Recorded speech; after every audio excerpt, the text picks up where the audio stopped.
Hello, everybody. Oh, there's a loop. The loop is on. Hello, everybody, and welcome to Ring Post Radio. I'm Sleepy BP Ryan. I'm so tired because we watched a show that went till 2 in the morning, but it was great wrestling. I'm glad I watched it. I'm Ryan Knightsey. With me, as always, is the man, the myth, the legend, Scotty Edwards. Scotty, how you doing today? You're still on mute. Yeah. Hot start to the show. I'm doing great. Thanks for having me. This is the funny thing, right? I'm not as tired because this is a reality that I live on a weekly basis. Yeah. Ryan, on the other hand, this I'm guy sleepy. was ready to cancel the show. No, whoa. I messaged you, can we push it back an hour? You ignore me on Slack and continue to tweet. To be fair, Slack doesn't give notifications after a certain time, so I figured you were out like a light, and I was like, all right, I'll just check in the morning, see how he's feeling. I was like, in my head, I was like, he's just gonna watch the last two matches in the morning because that's what he usually does when he's behind on stuff. And I was wrong, I guess. But look at us. We're here. It's fine. What fully happened was it was 1 in the morning. I realized it was 1 in the morning, and it was the semi-main event, I believe, happening at that time. And I was just like, well, I'm locked in. I gotta stay up. Yeah. I mean, it was great. It was a really good show. So it was like I give like 3-4+ star matches in a row. It's not like you stayed up for something bad. Right? Exactly. And we'll get to TNA Hard to Kill in a moment. Yeah, exactly. Today's Snake Eyes looks better for the world of TNA. That I agree with. We got a not really massive show, but we got a solid show for y'all, I think. We got you telling me TNA isn't massive? I thought you were talking Nonstop Ryan. Yeah, well, this year we'll find out if I'm total Nonstop Ryan. Hey, do you know who was at TNA? Money. Sorry. I forgot that was a stinger. I know you did. That's why I had to do it. Oh, this is going to be a show, folks. This is going to be a show for the ages. This is an episode for the diehard fans of Ring Post Radio that love it when we get a little loosey-goosey. Which reminds me, Sammy Guevara. Sorry. That's an old one. That's a very old one. You know that Kermit the Frog meme where it's just Kermit the Frog, like a puppet of Kermit the Frog falling out of a building. Yeah. That's Sammy Guevara last night. Oh boy, I didn't watch Collision, so I have no idea what that means, which makes it 10 times funnier. It's exactly what happened. It's not even what it means. It is the text. It is. You know, it's funny. I didn't see a single tweet about Battle in the Belts. I'm color me shocked. I will say, I'm gonna guess that not many people were tweeting about it because everyone was high on their own on TNA, total nonstop action. Of course. TNA. Sorry. That being said, I did see some people tweeting about it, and everyone shared the same thought with me that the street fight, tag title street fight, was actually really good. So that's the record. The one match I plan to watch from that show, I will still watch. Preston Vance was fine. And beyond that, I guess. That's Are you telling me? Excuse me, I'm waiting for the Anna Jay praise. Well, Anna Jay wasn't fine. Anna Jay was her usual Anna Jay self. Damn. So that's as much as gear. That was pretty good. What's that? I saw her gear. That's about all I saw about Anna Jay last night. I thought it looked good. I saw someone tweeting out. I don't know when they tweeted out, but I saw the tweet this morning about how someone pitched the idea of Anna Jay also going on excursion. No. Joining Club Venus. No. She could use a Stardom excursion. Let's be honest, though. No, but I can't. Listen. Nice girl. You know, I'm sure she's all a nice girl. Cry Me a River, stuff like that. But no. You could do. You're like, I'm fine. I'm good. I'm, as the kids say, gooch. We have a show to do, don't we? I think No. this is the show, right? This is what we're doing. I don't know if people just like our banter more than the actual stuff we talk about on this show. But why are you laughing? I know it wasn't on purpose, but you just being like, I don't listen. Like, Well, that's true. I do not listen because I'm the one talking. And if you think I listen to myself back, you're nuts. I just say some things on here that I probably never want to remind myself of. Sure. What were you going to say before I interrupted with my laughter? Money. Ring Post Radio. Let's get into it. New Japan Battle in the Valley review. We're going to talk about it. The show that went till 2 a.m. We're going to talk about it. Wait a minute. You're going to have that go before TNA? 100%, because New Japan Battle in the Valley was great. A great show. So we're gonna end the show on a okay. We got TNA Hard to Kill. I mean, we can open with TNA Hard to Kill if you so choose. We also are going to review or preview New Japan's New Beginning Nagoya. And of course, we got some contract news and info that's come out in the past week as well.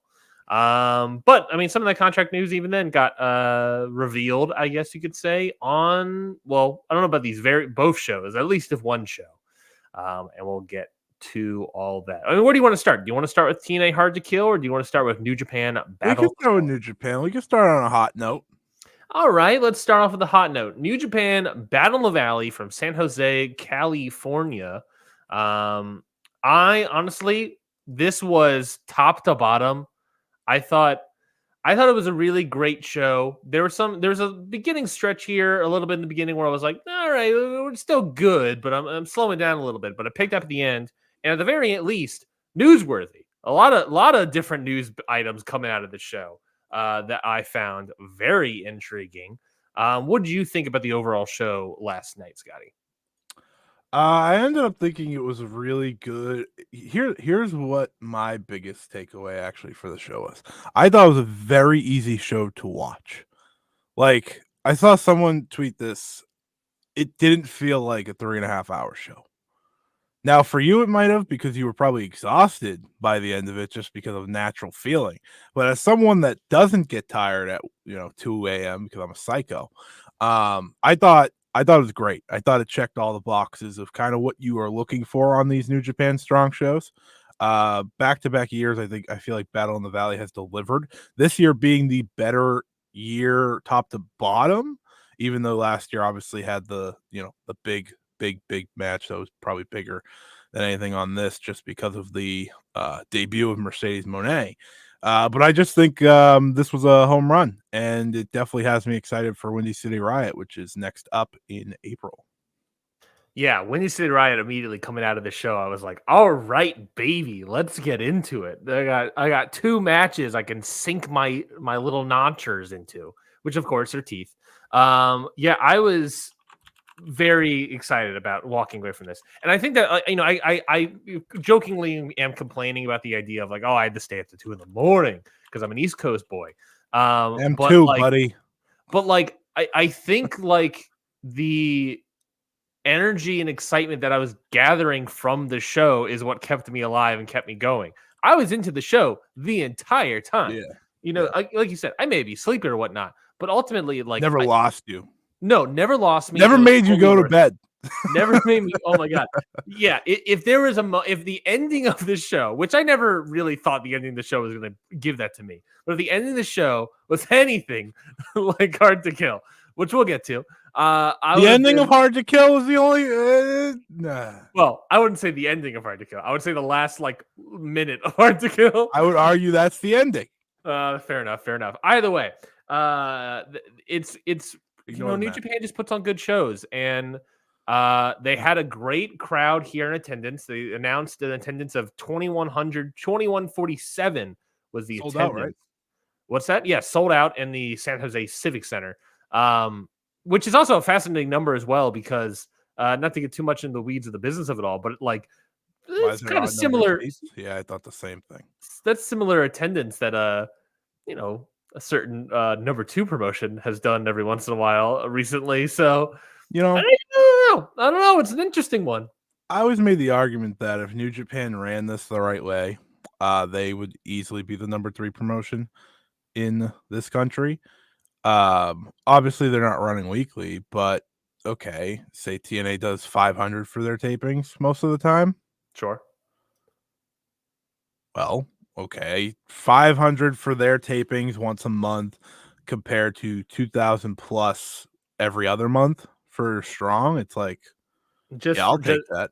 And just for comparison's sake, according to Cage Match, TNA Hard to Kill 1,600. Yeah, no, TNA did a great job to start. Looks like they're doing a good job for TV. But I'm just saying, like, I think people are very much back into New Japan right now. And with Windy City Riot, it feels like kind of their way to hit a home run to really kick off this year. At least that's what I'm thinking, and it looks like so far. But we will get to that as we go through this show.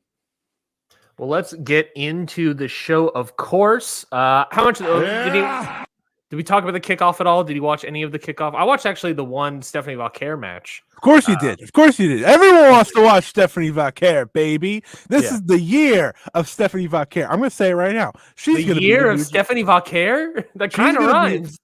She's going to be the New Japan Strong Women's Champion. Well, she did win the match to become the #1 contender. So I'm having her beat Julia for the belt. Yeah, I think that's completely fair. It's just it's a matter of when at this point. And by when I mean in the next month. So. I actually do think that Julia stretches it out to Windy City Riot. Well, Windy City Riot is what, April? Yeah, it's beginning of April. Yeah, I guess. And I highly doubt Julia's missing the Stardom US show the week before. That's true. I wouldn't dare. Yeah, it's just all the contract news just feels like Julia's out like any. Yeah. But until I see her leave, which I do believe she's leaving, don't get me wrong. but like with it being like, oh yeah, she wants to study English for half the year. I'm like, so she's not leaving immediately. She can wait a month. Yeah. You know? No, I get what you're saying. I completely understand. And they have the big Stardom show at the end of the month, so it's like I feel like that would be a perfect way for her to, say goodbye. I agree, and I guess we'll find out specifically what's going on there. But it's Valquer's year. The year of Valquer. He would be the perfect Strong champion. Hear me out here. All right, I'm hearing you out. She can not only wrestle Stardom wrestlers when they come over, but she can also just wrestle like anyone else in the country, right? Yeah. And CMLL luchadoras. Like, I don't know. I just think it's the perfect scenario where we get a little bit of everything with her leading the way. Like, it's very apparent New Japan likes her. She's been booked on every single show since she came in. Yeah, since the first one she did. I don't remember what it was. But they clearly like her, and for good reason. So I'm kind of excited to see her as champion, because I do think that's why they gave her the title shot so quickly after the IWGP title shot. I think they saw that performance against Mayu and they said, yeah, this is the one we want with that title. And I think it's the right choice. I think Rocky is the one probably calling the shots on that belt. I probably agree. So it makes sense, unless it's not in the States. Then, I'm sure Rossi's had to make some calls, because I don't think Rocky Romero's booking Risa Serra, but I digress. But that was for the kickoff. The proper show kicked off with a 6-man tag team match that I would say really set the show off with a good start. Fred Rosser, Jacob Fatu, and Shota Umino defeat the team of Team Filthy, Jor-El Nelson, Royce Isaacs, and Tom Lawler.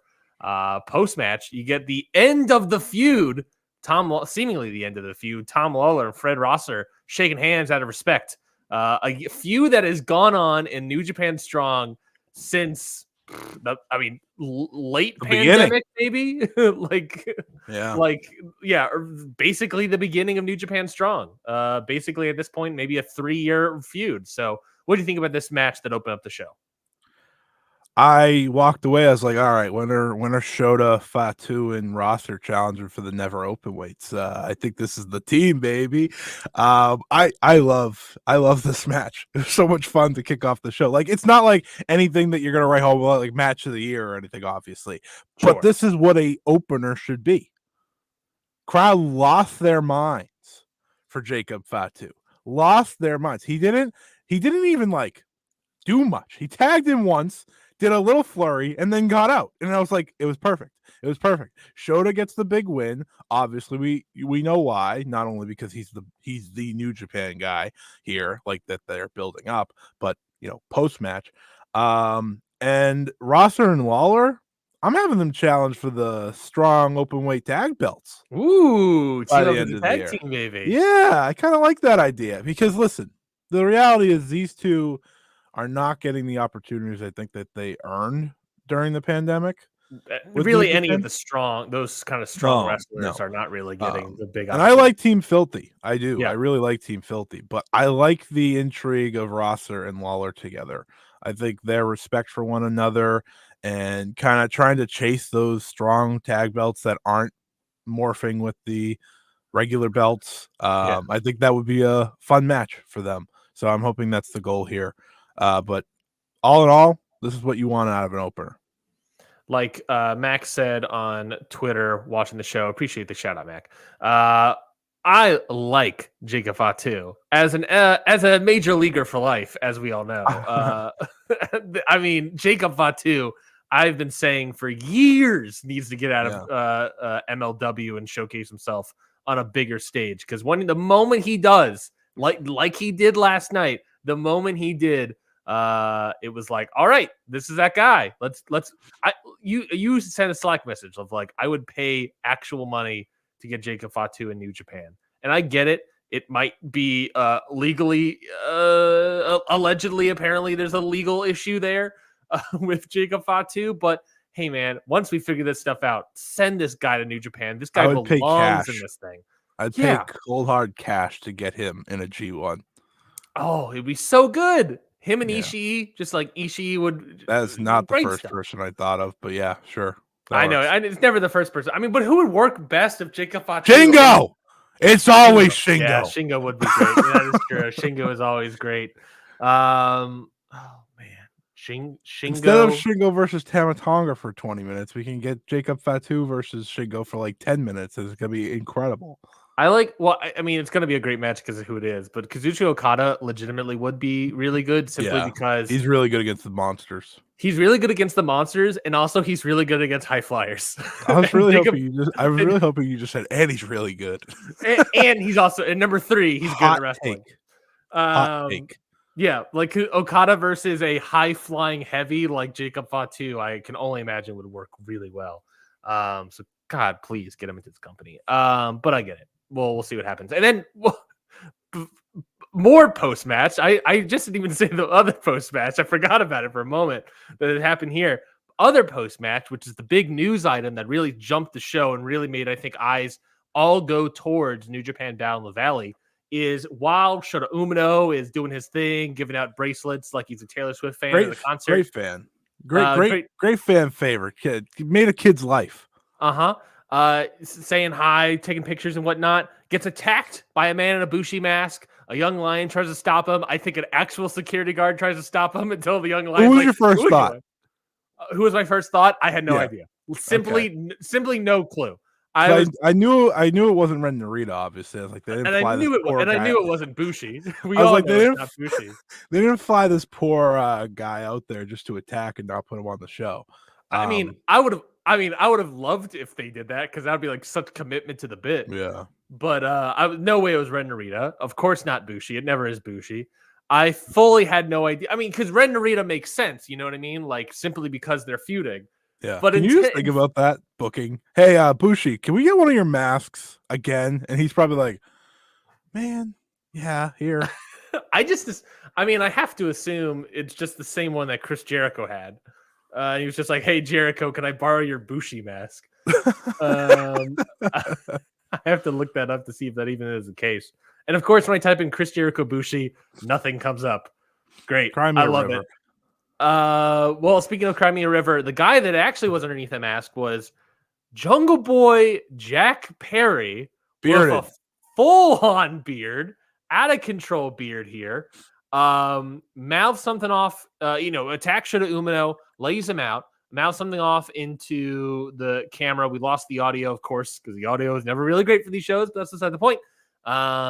Ultimately, he goes into the ring, pulls out his his AEW contract, rips it up in the ring, takes out an armband that says Scapegoat, puts that on, and then leaves, never to be seen again. So, whoa, what is this? What am I looking up? Tarzan with a beard. You just popped Tarzan with a beard on the screen out of nowhere. And hey, that's Jungle Boy Jack Perry, but I've never seen one. You know what's Sorry, funny? not Jungle Boy, Scapegoat Jack Perry. Scapegoat Jack Perry. You know what's funny how this went for me? I was like, Sure. oh, I like this. I like the beard. I think the beard looks good. It's something different. You know, he could kind of get away from AEW where, you know, there's some negativity right now for him overall before the CM Punk stuff. And you know, he could go on a little excursion. And then he pulled out the Scapegoat thing. I was like, oh no, this sucks. I was like, nope, I hate it. Instantly, the moment I saw that bit, I literally tweeted something. I was like, "Oh, this is good. I hope this works out for him." And then literally saw that. I was like, "I really don't care. This actually sucks. I just like the beard." It was just a weird thing to do, the armband. I thought everything until the armband was good. The armband was a hat on a hat. If I had to use screen, yeah, there we go. It was just like his hat on a hat. He loves the hat on a hat. It was just a little. It was just like this is unnecessary. We get the idea of what's happening. Yeah, and like he just stood there for a while, so the crowd like lost the heat with him. They're like, "All right, get out." But beyond that, I mean, Jack Perry. I was legitimately shocked to see Jack Perry show up here. Could not believe that I wish he shaved his head or something, but it's fine. It's fine. I'll take it. Yeah, I mean, obviously, you and I don't think this is a shoot contract rip up. I don't think that's how contracts work. Oh, you don't? You don't think he was like, oh man, I want to go to New Japan. I'm done with AEW. He'd go to WWE. Actually, no, he wouldn't. CM Punk's there. Yeah, I was about to say CM Punk's there. He's not going to CM Punk was there.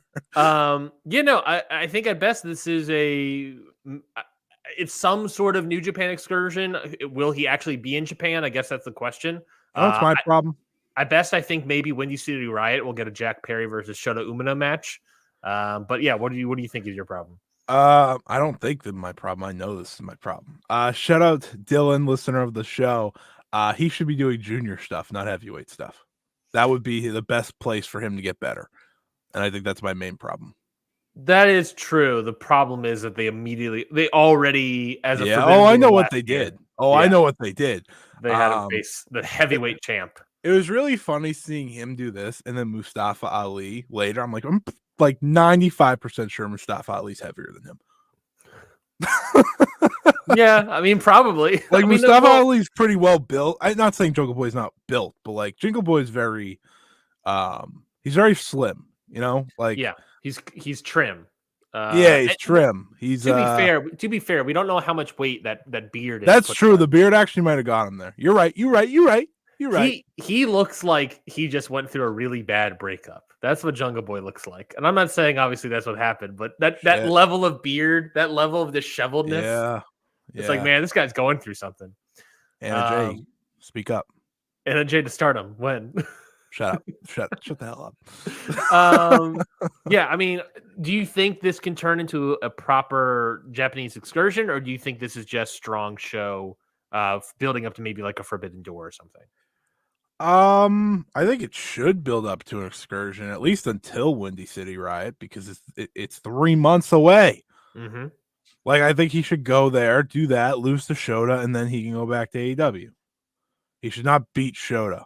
It's a terrible agreement by New Japan if they're like, oh yeah, he can beat our new guy that we're getting behind. Yeah, sure, why not? He should join House of Torture. I also thought House of Torture. Put the big Jack Perry boy in House of Torture. Yeah, I weirdly think that also is a good fit for Jack Perry. Because I was just sitting there, I was just like, there's really unless he's like by himself, there's nothing really he fits into here. Teach him what a real heel looks like. Now we're talking, baby. Actually, might actually work for him. It's also a question of I said maybe this is building up to something also at Forbidden Door. Do we think after what we saw? Do you think that he is just fully quote unquote gone from AEW for the time being? Yeah. I don't think he's gonna walk into AEW tomorrow or the next day or so on. Like I think this is something that they want. to kind of work out here, kind of make it seem like he's not coming back. And then when he ultimately is ready, and I mean, he's been gone for a long time, right? He got suspended after August? all in August. Mm-hmm. It's January. And he finally showed up. CM Punk got fired and signed with WWE and announced that he was going to be in the Royal Rumble before Jack Perry popped back up. And announced for a pay-per-view before Jack Perry. And announced for a pay-per-view in another country before Mm-hmm. Jack Perry cut back up. Like, I think that says it all to me, is like, yeah, keep him out. Just keep him out longer. Really sell that he's not there anymore. And then, here's the idea. Hear me out here. Okay. Hear me out here.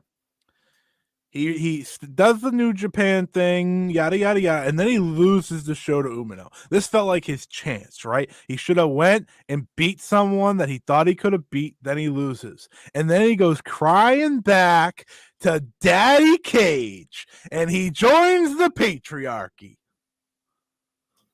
Because him and Christian did not work out. And, of course. And I think it would be better for him probably overall if he was with Christian than not with Christian. Based on his previous heel work. That would be a good tag team, Nick Wayne and Jack Perry. I could see them like that. Luchasaurus finally does the turn, and then Jack Perry takes the spot. There we go. Now we're cooking. Now we're cooking with Kill Switch, Jack Perry. Kill Switch, engage, and then he turns. Nice. Anyways, nice. Anyway, don't nice that. That was so bad. Let's move on to the next match. Jungle Boy Jack Perry returning. I mean, I think that's pretty big news. It's newsworthy. It's newsworthy. I don't know if it's good. Remains to be seen if it's good, but so far it is blown up Twitter. Next tag team match was a CMLL special, really a preview for Fantasticomania around the corner. Mascara Dorada and Volador Jr. defeat Rocky Romero and Soberano Jr. Soberano Jr. looking real good, as would one expect here. Rocking that sort of Black Tiger mask, that Black Tiger inspired mask. What do you think of this CMLL match? Mascara Dorada is going to be the king of Lucha Libre very, very soon. They just gave him the entire final couple minutes. They're like, hey, just go do your stuff. Yeah. Because we want you to get over. Everyone else here, people know these guys. We want you to get over. And I'm just sitting there watching. I'm like, oh my God, his Fantasticomania is going to be a dream, baby. It's going to be beautiful. I can't wait. I thought he looked excellent. I think this match was tons of fun. I love what CMLL's doing. Rocky needs to not leave CMLL this year. Like, that was one of my fears when he dropped the belt, that he would just kind of go away. But no, he works best there. A lot of fun. If you're wondering about CMLL, or if you're wondering about Fantasticomania, I think these four were able to sell you on it. Yeah, I thought this was a solid, good match here. We know that Rocky Romero is also joining them on Fantasticomania, so we'll see more of him there. And I agree. I don't want Rocky to leave CMLL. He's been doing good stuff, and he has obviously made it his mission over the past several months to put over Mascara Dorada at as many places as he possibly can. Yeah, to make this guy a future star. Next, baby. I get it.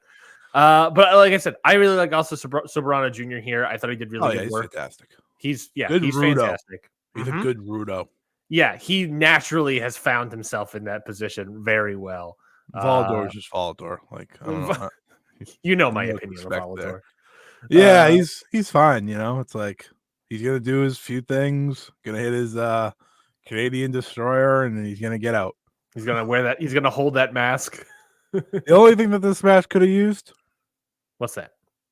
Oh, you already know, baby. We need some Mystico in that action next time.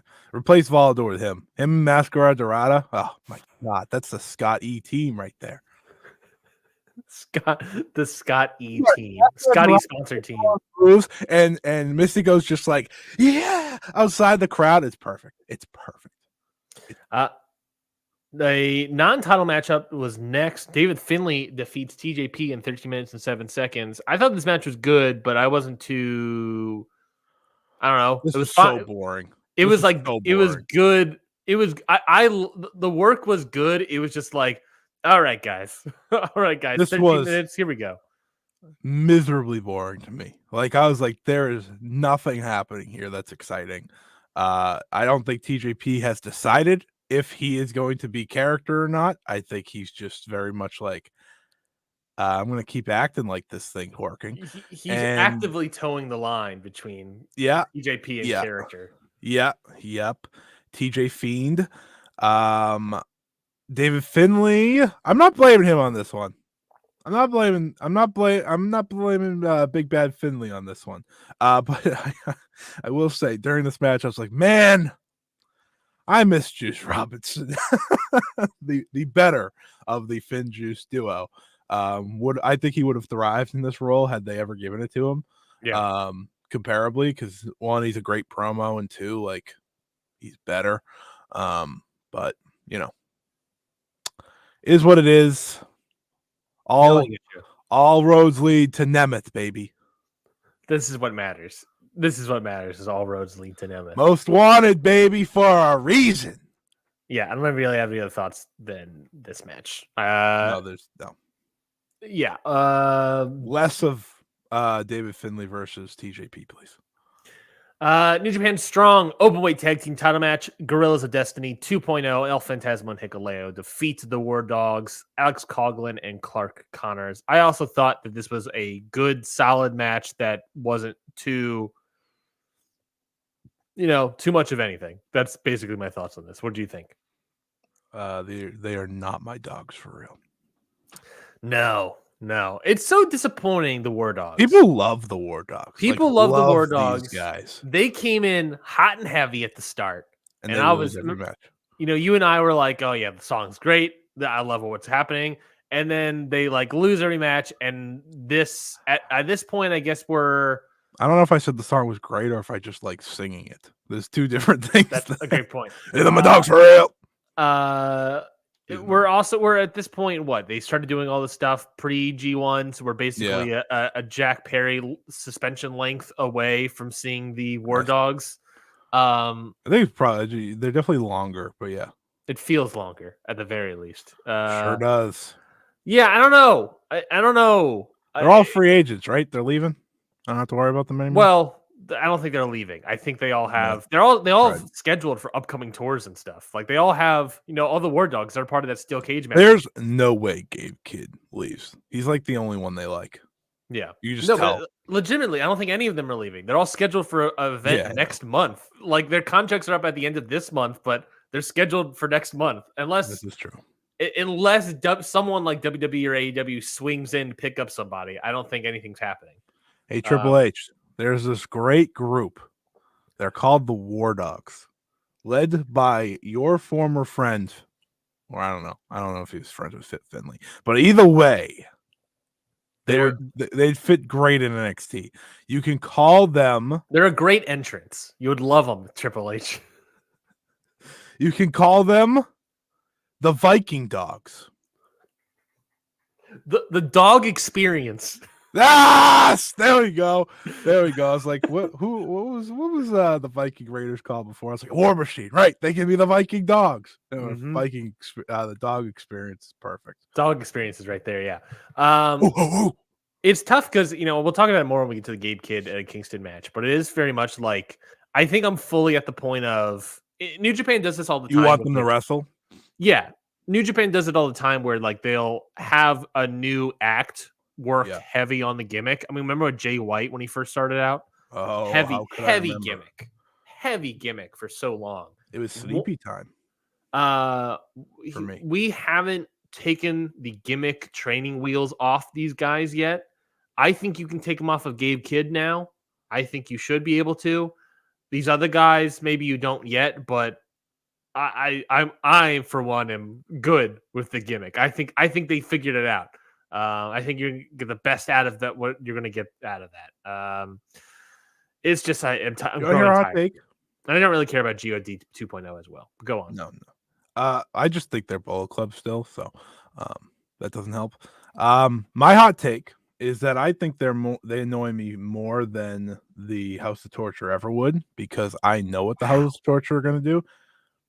Here's the thing. These guys will start wrestling a good match and then they'll get disqualified. Mm-hmm. And I think that's so annoying. Yeah. It's like 10 times more annoying, because like when the Eddie disqualification happened in the third to last match of the show, I was like, double count out, but yes. Yeah, I got pissed off. I was like, God damn it, why do we always do this? Yeah. Every single time. Well, that's part of the gimmick. That's part of the heel heat. So that's I know. I rather just them cheat. I know. Me too. I would rather for them just go full like, old Bullet Club cheating instead of just like the sort of new energy beat 'em up style or whatever. At least when you turn on a House of Torture match, you know what's coming. Yeah. The War Dogs are gonna suck you in, maybe, or just have a bad match. And you're just gonna be like, oh, all right. That's what I like. I know everyone was pumped up after that match last night, and I get it because Eddie's incredible. House of Torture, everyone has their opinion on House of Torture. For the most part, it's a skippable match. But if I see Gabe Kidd on a card in a singles match, I'm like, maybe I should watch this Gabe Kidd match. And then it ends up being like a DQ or a double count out. And it's like, damn it. Yeah. It's because again, I get it. People, which is also that's also classic Bullet Club gimmick of like they're better wrestlers than they are as part of the gimmick. Actually, you know what? Maybe my biggest problem is what's that? Is that the DQs happen in these matches, and then I watch a House of Torture match, and they never get DQ'd. That's also fair. That's also a fair point. New Japan Strong Women's title match. Julia successfully retains their title against Trish Adora. And then I guess, next up would probably be Stephanie Vaquer. So I'm sure I'm sure I'll have to painstakingly watch another one and start them, but yeah. Yeah. What do you think about title gone? It's almost gone, I think. Julia against Trish Adora. What do you think about this match? It was pretty good. Not bad. Yeah, it was fine. It was probably the weakest. It was kind of slow. It was slow, it was good in the closing stretch that got me into it. I thought they kicked it into gear, but the opening couple minutes were definitely slow. Here's my ultimate take on the Strong Women's title. What's that? I never want to see it again in Stardom. I'm just gonna tell everyone now, because if you don't listen to my Joe show, you don't know this. Every Julia match I care less and less, so that's not helping. I'm just like, oh, she's leaving. Like, I don't care. It's hard to be invested in her anymore because you know the clock is ticking. Right, exactly. It's just like, meh. Well, what's interesting is, so the clock is like semi-ticking because it's obviously like rumored, alleged, all this other stuff. But she's going seemingly to WWE. Whereas Will Ospreay, we know what's happening, but I don't feel at all like I can't get invested in Will Ospreay's New Japan stuff right now. I'm excited for the steel cage match. Going somewhere that he could come back. Right? Julia ain't coming back once she goes to WWE. Yeah. There's a big difference. And also she's going to WWE, whereas Will Ospreay, I think, is going to AEW, and I can just see more of what he currently does. Right. Whereas I know Julia isn't going to be Julia anymore. Yeah. And that hurts me greatly. If you have never seen Stardom and are interested in Julia and interested to know about Julia more before she goes in WWE, wants to know more about her style, there's, of course, more Stardom you want to go out and watch, and you'll see a lot of better matches. But the reality of the situation is, Scotty, and I think you can agree with me here, you're going to get this Julia in NXT. Yeah. Yeah. You won't get the Northern Lights bomb as a finish, though. Sure. So that's a big takeaway as well. You know what's funny? It'll be a week, some weaker looking finish. If Julia wrestled the way she did in Stardom, she'd probably kill someone in NXT. Yeah. Like her style in Stardom is shoot headbutts, punches to the skull, dropping people on their heads. That is her style. That is what makes Julia great in the ring. Yeah. She's gonna get to do the Stealth Viper submission and maybe a Sayudo suplex. and slow it down immensely. Oh, and wrestling against obviously, people who, aren't to her level. That's also important. You're telling me you're not excited for Julia versus Fallon Henley? Who? That was a Fallon. Is that a person? Yeah, of course it's a person in NXT. Of course. You're not excited for Listen, Julia versus Tiffany Stratton's where it's at. Come on, we can all agree. I'm not gonna sit here and lie. Julia versus, is there someone named Danny Palmer? Is that someone in NXT? Yeah. That is someone in NXT. I don't know why I know that one. You don't know Fallon Henley, but I'm you gonna know blame. I'm gonna blame Alex on that one. What, is he a big Danny Palmer guy? Big Danny Palmer guy, big NXT Level Up fan. As we all are. NXT Level Up. Are you a big Ariana Grace versus Julia? I mean, now we're into it, baby. And that's Santino's daughter. I think that's Santino's daughter. It is Santino's daughter. I can't wait for her to show up in TNA. I mean, yeah, it's probably gonna be like Julia versus Blair Davenport, and then it's gonna be like Julia versus Tiffany Stratton eventually, and then Julia beating Lyra Valkyria for the title. That's my first. That's my guess. Her first Vice got the contract thingy. My apologies, of course. A little advice. And I learned this week that they can just cash in that thing. So shout out Obafemi. More Money in the Bank contracts all over the place. So many, bro. There's so many now. Tag team match ended up being the Chosen Bros. Jeff Cobb ended up being the mystery person, teaming up with Matt Riddle versus defeating the team, of course, of Zack Sabre Jr. and the great one, Bad Dude Tito.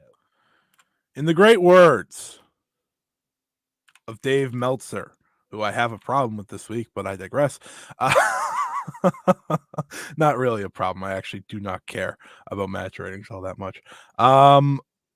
He said, also, everyone is sleeping on Bad Dude too. You're damn right they're sleeping on Bad Dude Tito. He's so good. Shout out to Big Teats. It's time for the Bad Dude to get to Japan. The Bad Dude is a king. The Bad Dude should be one of the next great guys and stars for New Japan.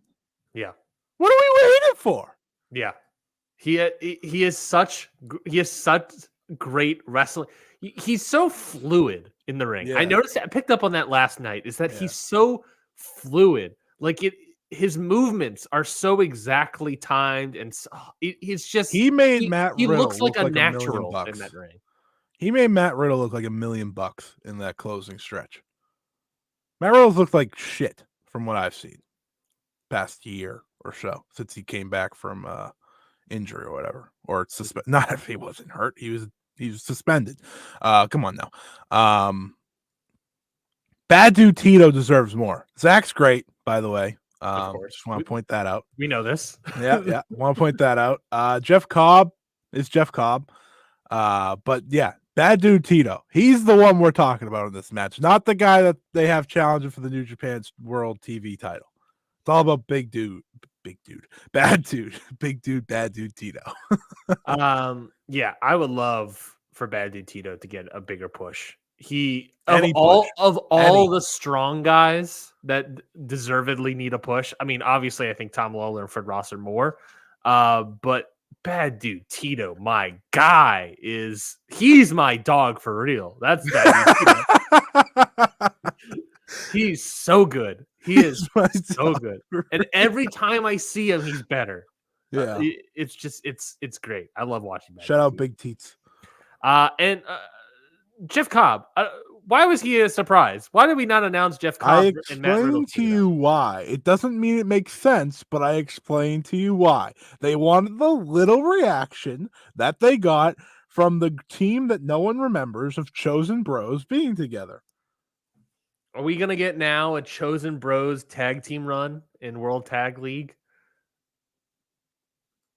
Is that what we're going to get? I think the point was to tease Riddle and United Empire, and I think that is not what I asked for, but appreciate it. I have thought about this a lot.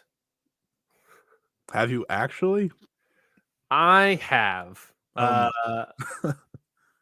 You have to think that United Empire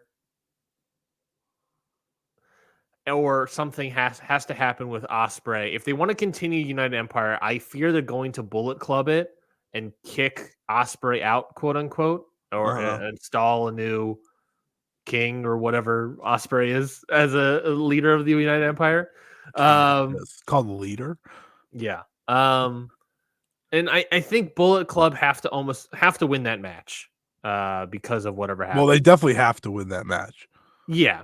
And I feel like you know, United Empire is a whole group of gaijins, so you're gonna have to need a new top gaijin.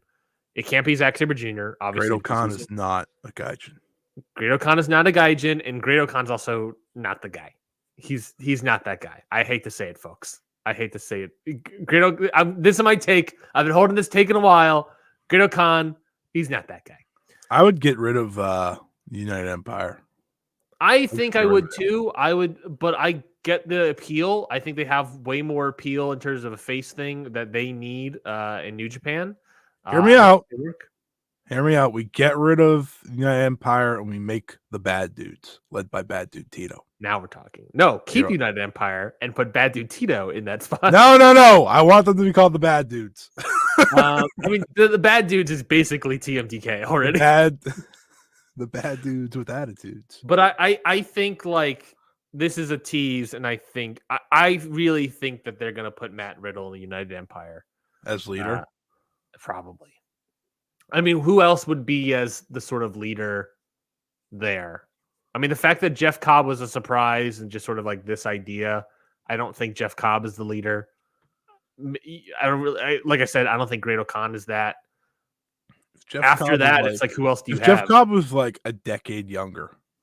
Maybe, yeah. Yeah, but he's not, so. I think Matt Riddle's going to be the new leader of the United Empire, and here we are, folks. Yeesh. Get into it. Yeesh. No, I'm good. I don't really want to. By the way, Mustafa Ali challenged Hiromu. Well, we'll get to that. We'll get to that. I don't know when. I don't remember when it happened. I think it was. I believe it was after this match. I want to say okay. It was this match. Oh no, it was actually. I think it was before this match. But we'll get to it no matter what. Yeah, I just think Matt Riddle is going to be in that spot because he's also, if I recall correctly, he's also working the February tour, the same tour that this steel cage match is on. Yeah, so maybe it should be Jack Perry. Maybe it should be Mustafa Ali. Huh? Again, it should not be called the United Empire anymore with any of these people running it. But like United Empire literally just screams Will Ospreay. It's not like Bullet Club screamed Fergal Devitt. I love the first name Fergal. I think that's such a great first name. Fergal. This is my Fergal for real.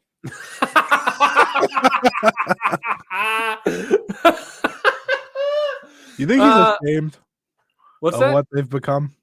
You think he's ashamed of what they've become? Bullet Club? Yeah. I don't think he gives a shit. I mean, listen, hear me out here, right? He's seen these young guys lead his old group, and he's like, man, they can't hold a candle to the young guy that's in my current group, Dirty Dom Mysterio. So it's like, all right. I'm just telling the truth, man. I'm just telling the truth. Respect Dirty Dom.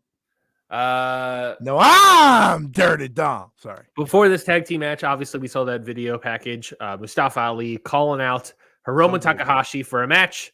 I sort of got the impression that he thought Hiromu might have still been champion. Just sort of like, or at least the leader of the division or something. He probably recorded this when he did the original one. Yeah. And he didn't make a new one. So it's like, oh well. But he challenged Hiromu accepted. We get that match at Windy City Riot. So yeah, baby. Mustafa Ali in New Japan is beautiful. Yeah. Again, I wonder and I hope it's the same sort of thing with the Jack Perry of it all. Of is this just sort of a compare Mustafa Ali to Jack Perry? Well, my comparison here, if you give me a moment, is that I hope and I wonder if this is just a U.S. New Japan thing. I got you. Or if Ali, same thing with Jack Perry, are they going to do an actual Japan tour? Riddle is doing a Japan tour. Nick Nemeth I don't think he's doing a tour. I think he's just coming in for the one match. He's doing 2 matches, baby. He's teaming Ryusuke Taguchi against Gato and David Finlay. You kidding me? He is. He is. He's teaming with Taguchi. He Hold sure on. is. This is the first time I'm hearing of this. You're welcome. You're welcome. That's the match to see. Fuck David Finlay. Taguchi is where it's at, baby. That's what I'm talking about. God He damn. also wanted to follow in the footsteps of Fergal. And You got it. God, hey, buddy, my good buddy Fergal told me about you.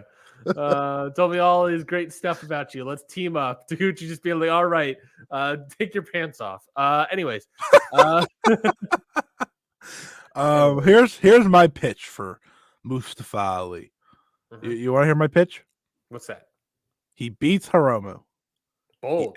He enters the best of the Super Juniors. He wins the best of the Super Juniors. He beats El Desperado at Dominion. I mean, that's quite the. No, you go all in. You just go all in. Wow, quite the push. Quite the push. I like Mustafa Ali. What can I say? I don't know if they'll do that. I think at best, Mustafa Ali loses, enters the best of Super Juniors, and loses again.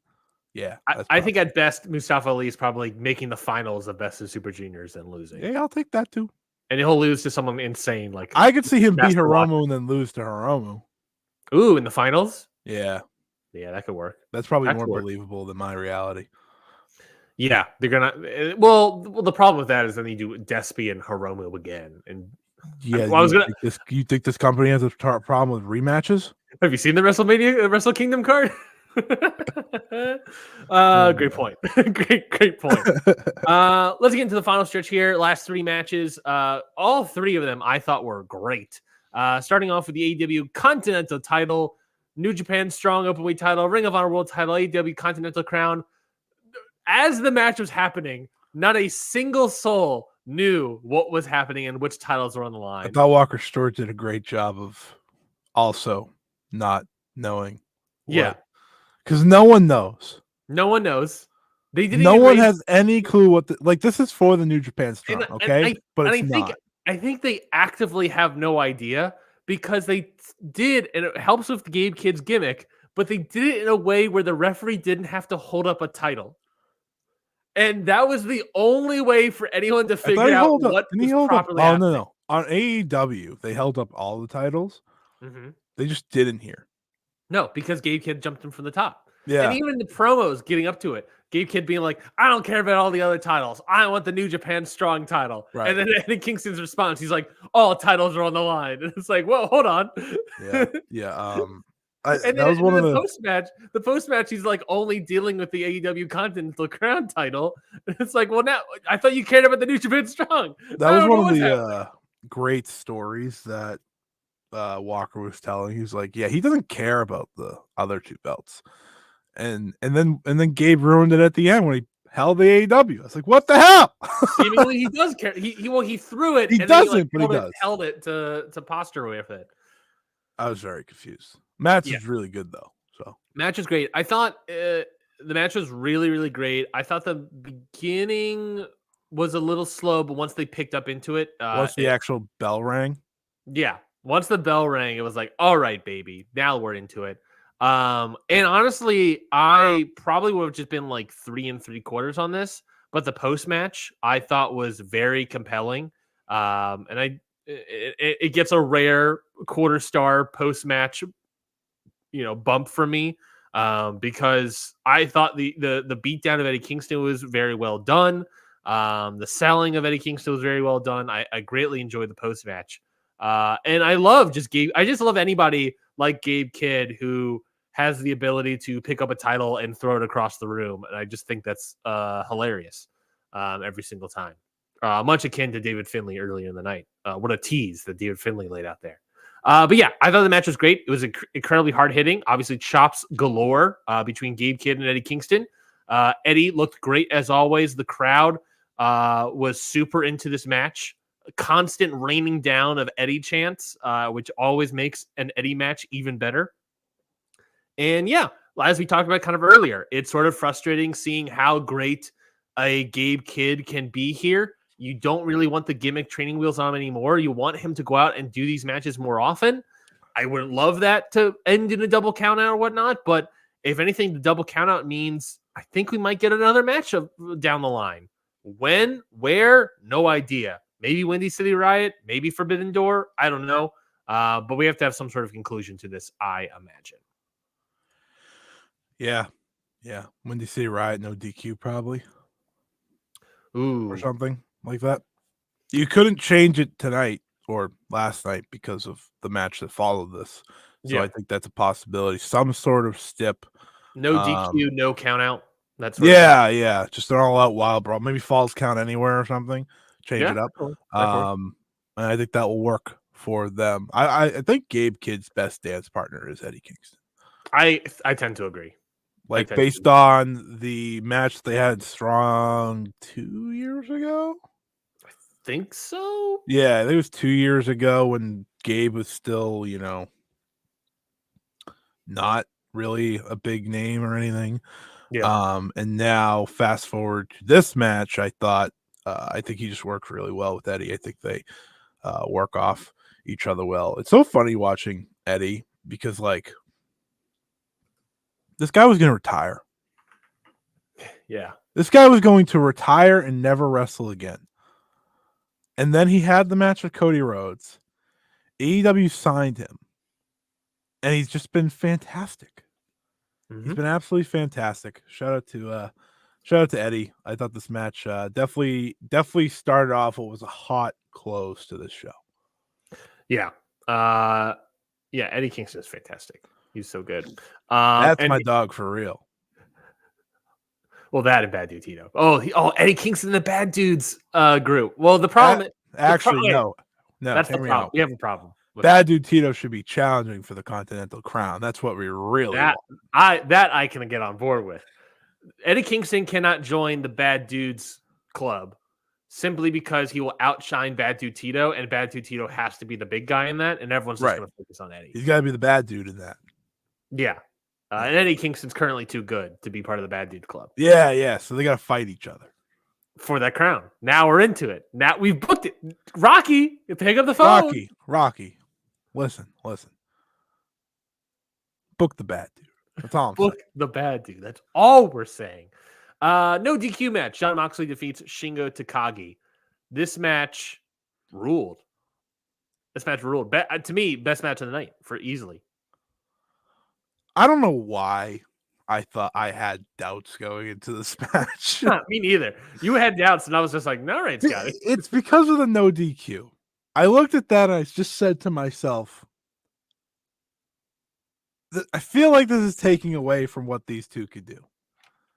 And then as the match unfolded, I said, God, that guy's an idiot. That guy being me, of course. This was phenomenal. Easily the best match of the show. So easily. And for me, one of my favorite matches of the year so far. I thought this was awesome. They killed each other. Shingo was incredible in this match.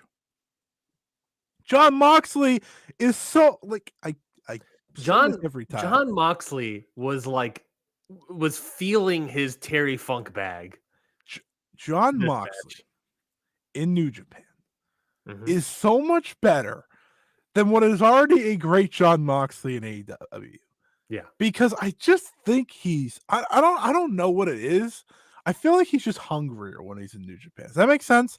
He's done everything in AEW. Mm-hmm. There's so much he wants to do in New Japan, and you can tell every time he goes out there. I think he just likes his entire vibe better. I think he just likes I think he prefers those matchups. He is fantastic. And Shingo Takagi met him every step of the way in this match. It was so much better than anything else on this show. And I thought these last three matches were all very good to great to fantastic. But they made sure that Okada and Ospreay had no shot of topping them. That's what these two did. Yes. Do you know Good. do you know how difficult that is? Because like everyone saw this card and they said, "Oh, God, an Osprey in the U.S. Oh, here we go." And Moxley and Shingo said, "Who gives a shit?" And just stole the freaking show. Meanwhile, I'm over here post Wrestle Kingdom looking at the Shingo Tama match, looking at the John Moxley triple threat, being like, "Ooh, these two guys together are no DQ. This should rule ass. This should be the best match on the card by far." And I'm singing Okada Osprey as well. And it was easy. It was the best. Now, I will say, I think the beginning also was a little slow, and it took a little bit of time to get into it. It had a little bit sort of that plundery sort of WWE plundery. But once we got past that closing stretch, that last, I don't know, 10 minutes, it felt like unbelievable. I thought John Moxley post Poison Mist or whatever. That was so good. I thought that was the finish. Fully thought that was the finish. I was like, that was going to be a great match. And then it kept going for what easily felt like another 7. I really liked the finish of the match. Onto the open chair. The Death Rider. Death Rider, yes. That was great. That was nasty. That was like the best that move's ever looked. Yeah, this was just great. Like, if you didn't watch this show, this is the one you have to watch. It's so tiny of a little thing, but I love Shingo. Done. That's it. Period. End of story. I love Shingo. I want to say it was the drop. They did a Samoan drop or back drop, body drop or whatever it was through the table. Death Valley Driver. Was it Death Valley Driver? And then this is also the post miss. This is also why I thought it was the finish. Picking up part of the table and just bonking Moxley on the head with it, and then him bleeding immediately all over again. I was just like, God, so good, so dumb, so good. These guys rule. I love Moxley. Shingo is already great. I mean, let me look. I mean, it's already only 14 days here. But let's see. I just want to take a second. You know what Shota Umino said to Jack Perry? Oh, in the presser post-match stuff, yeah. Stupid punk kid. Anytime, anywhere, I'll beat you, bitch. Yeah, yeah. Tell him, Shooter. Call them punk. That's how you get them emotionally broken. Cry me a river. He should say cry me. If he said cry me a river, I would have lost my mind. I so badly want Jack Perry to tweet that Shooter picture of him crying. And say cry me a river. Gotta. Oh, that's so good. Put that into my veins, baby. Yeah. No, yeah. John Moxley, I think, is currently at January 14th, Wrestler of the Year easily. Right now, Wrestler of January. Shingo's got a pretty good claim. Shingo's number 2. Shingo has the Tama match. Mm-hmm. He has the Mochizuki match. Now he has this match of just like. I think Shingo can easily be people's number 1. I was lighter on the Mochizuki match, I think, than others. So I think easily, in most other people's cases, Shingo's number 1. Yeah, I think he's going to be. It's going to be interesting how they follow, right? Because it just got really dark. The sun went away. But it's going to be really interesting to see what Shingo does from here, because I do think that he will probably lose steam just because of the way New Japan books. Yeah, I get that. It's going to be frustrating.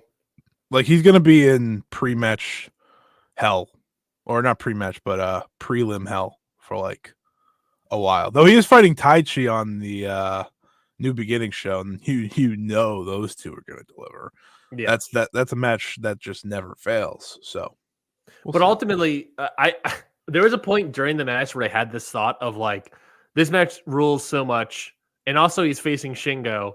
I would love for this match to be like the classic New Japan booking of, Moxley beats a faction member and then he rises up the ranks. And that's exactly what happened post-match. Moxley calls out Tetsuya Naito. We get the match confirmed for Windy City Riot. There is no title on the line yet because Naito has like 2 more defenses, I believe. Yes. At least one scheduled with at least one of Sonata. So no title on the line yet, but I Mhm. have to imagine that it will happen down the line. Yeah, so it's set for Windy City Riot. Pretty insane. That post-match promo, the crowd unglued the moment he Yeah. said Naito. Because I think when he got the mic and he was starting to say who he wanted to face, everyone's like, okay. They probably thought like Okada, I thought Tana- outside chance Okada maybe. Tanahashi again, like something boring, right? Yeah. And then the guy said the IWGP World Heavyweight Champion, Tetsuya Naito. And Naito's response was, I'm going back to bed. A classic Naito response. When you see Riot's a huge show, they're selling a big building for this, so they got to go all in on it. And I didn't mean to do that, but that was pretty good. But they have to. And John Moxley versus Naito is how you get asses in seats, baby. Yeah. Windy City Riot is in the Wintrust Arena. Hot damn. Yeah, it's huge. Like this is their second biggest show, their biggest New Japan Strong show in the US easily. It's the only bigger show that they've run in the US is MSG, and they obviously did that with ROH.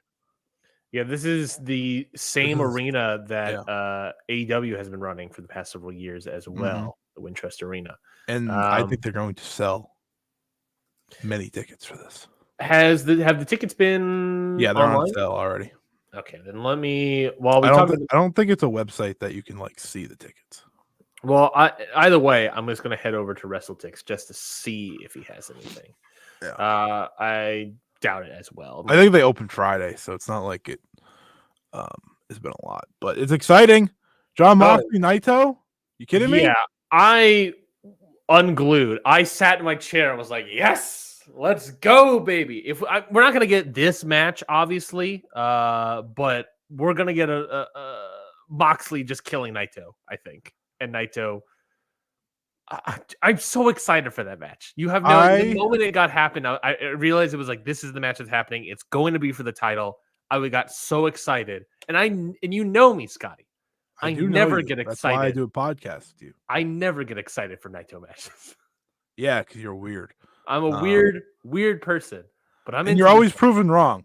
I'm always proven wrong. That's my favorite part. That's my favorite part about Naito matches. You never get excited, and then he like goes out there and is Tetsuya Naito, and you're like, I forget. I always forget that he's Tetsuya Naito. Because I think you just think of like him in the t-shirt, and you're like, yeah, whatever.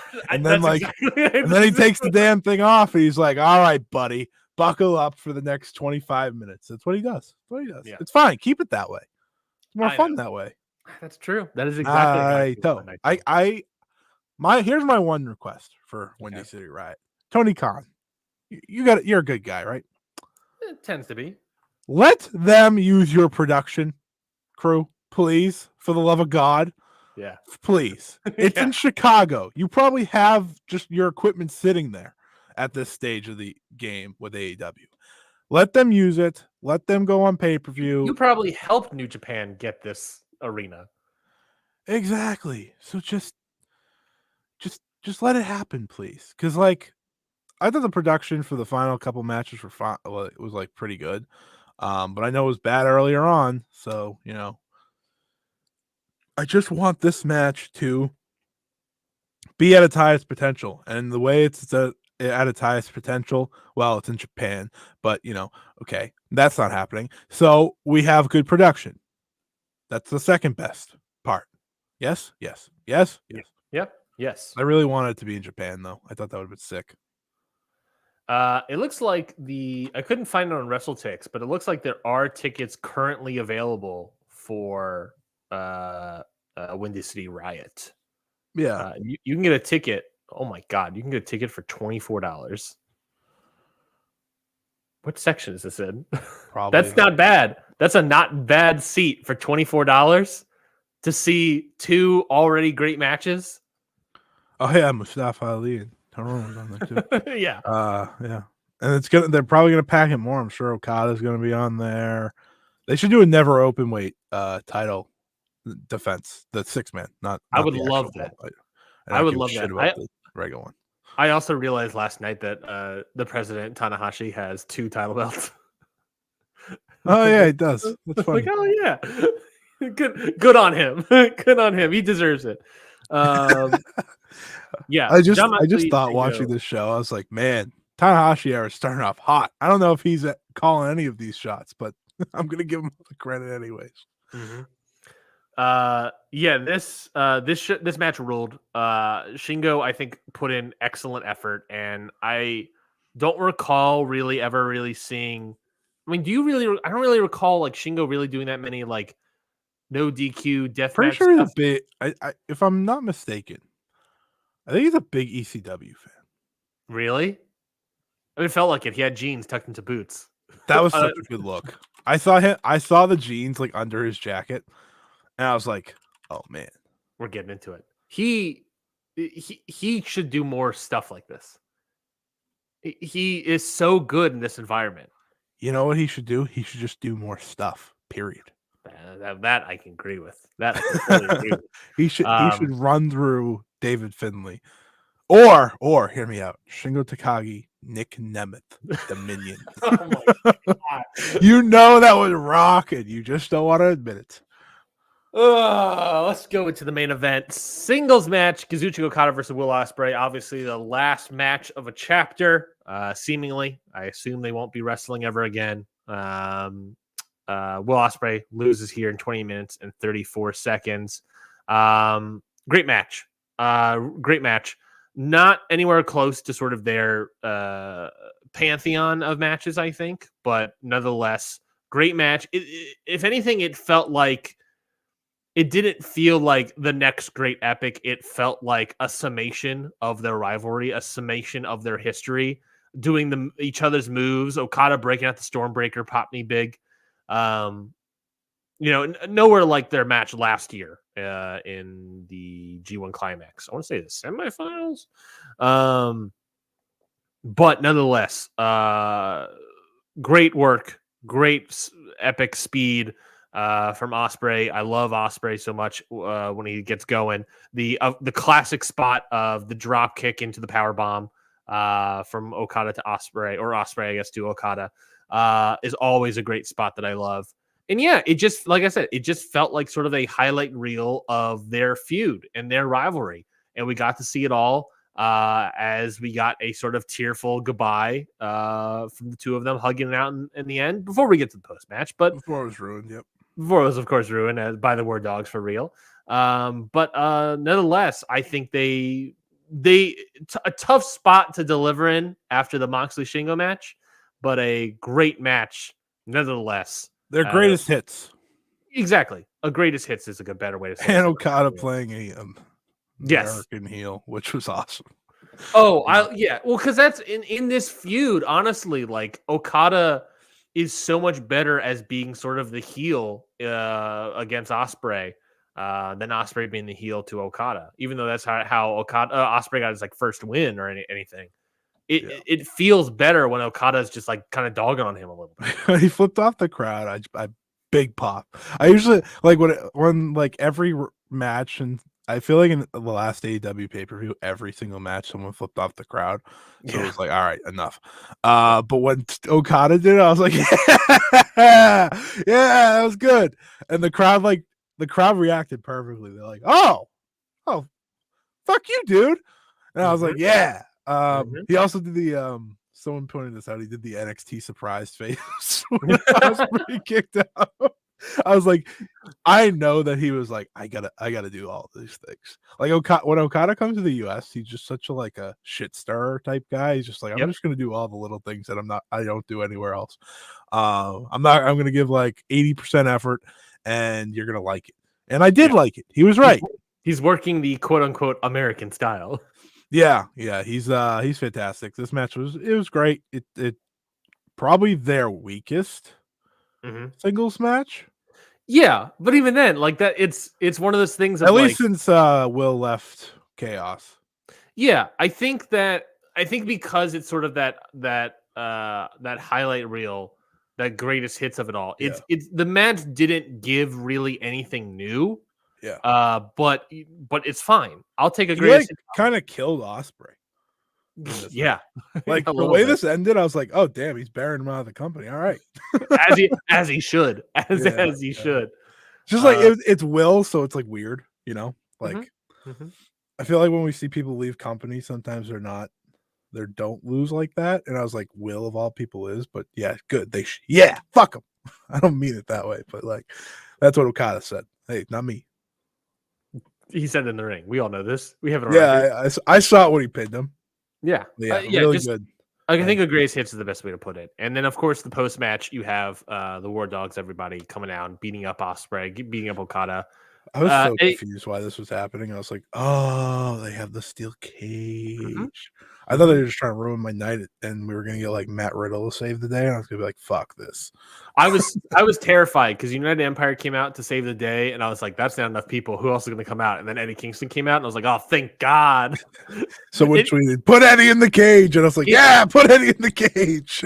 It easily could have been Riddle that come out and make that save. Yeah, that's who I was thinking the whole time. When I saw Eddie, I was like, thank God. Dodge a bullet there.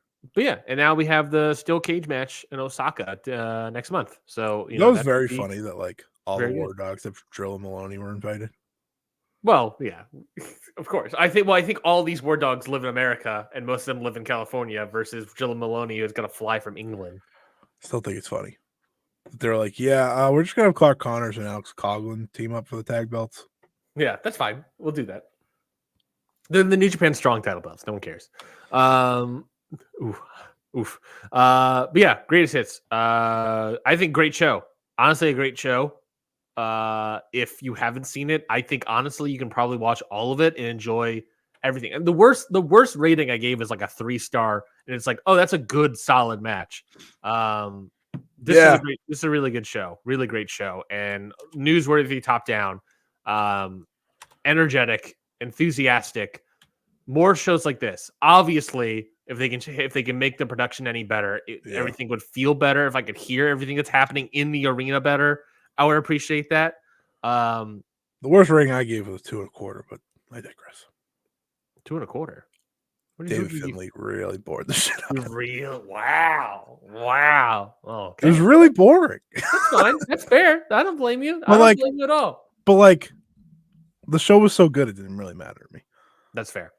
The next show that they have, New Japan is going to have the New Beginning Nagoya, obviously in Nagoya, Japan, this Saturday, January 20th.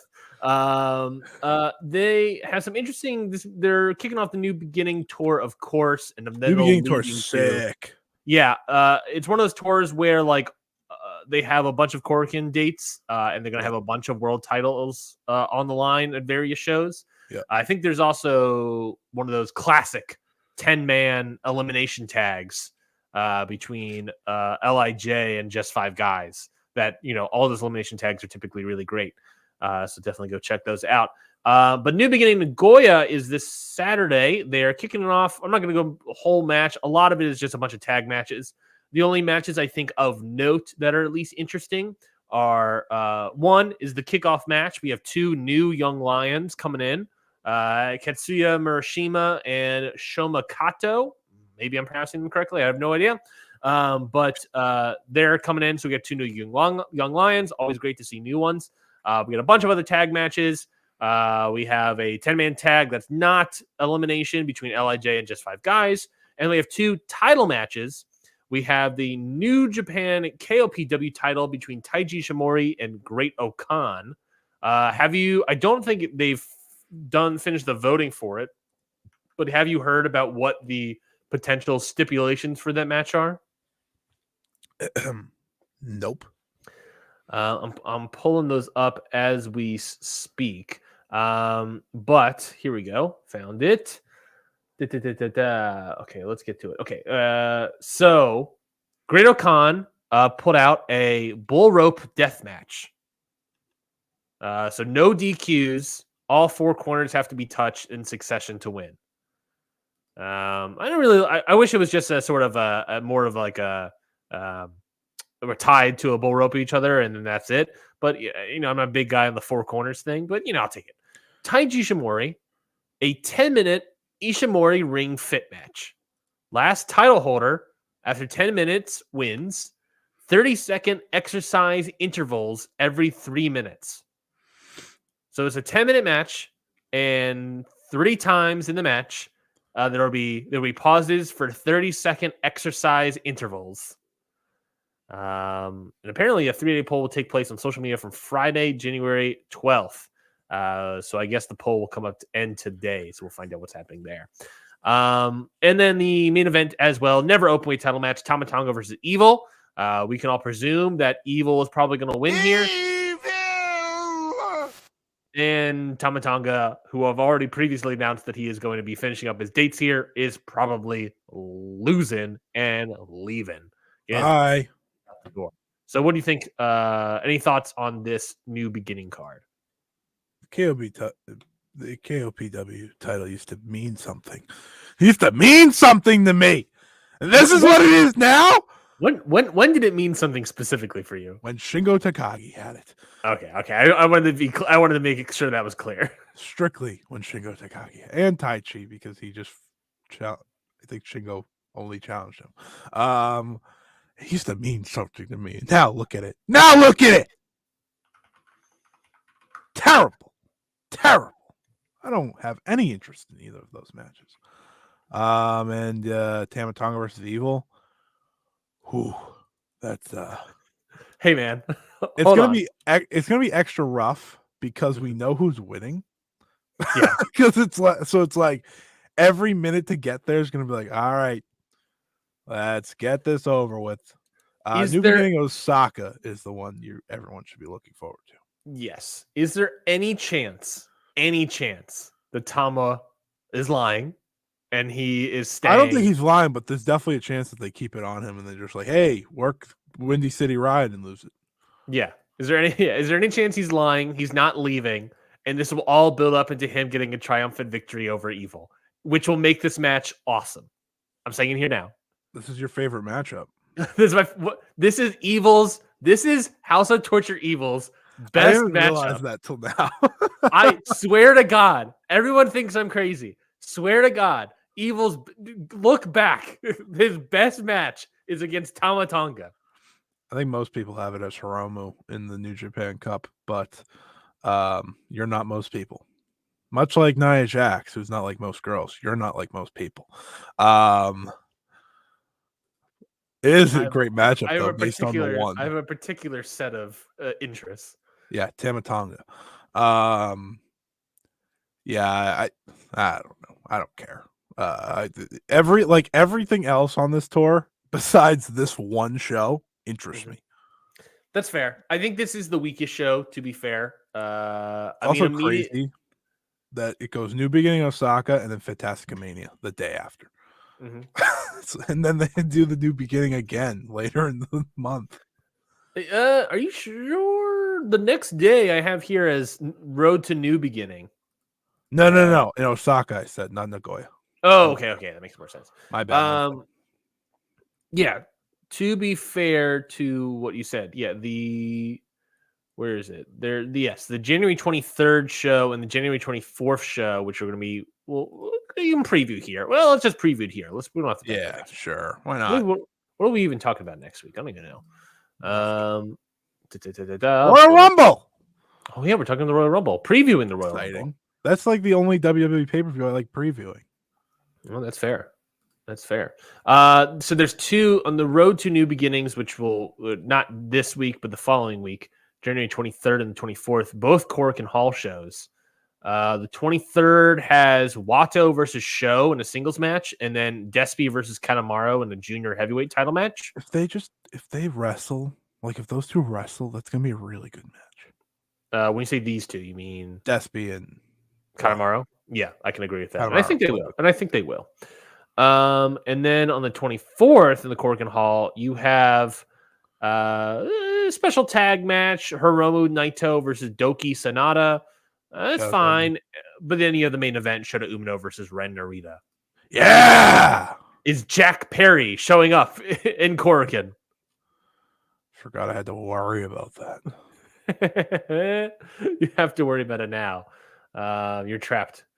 But yeah, that should be fine. I think we're starting off a little weak, but then we'll pick it up the pace as we get closer to Osaka. That Osaka is going to be the big show.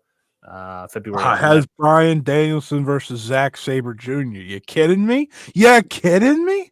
Yeah, I'm looking at the card right now, and it's ridiculous. Sick. Outside of the tag title match, you don't look at that. Oh God, I just looked at it.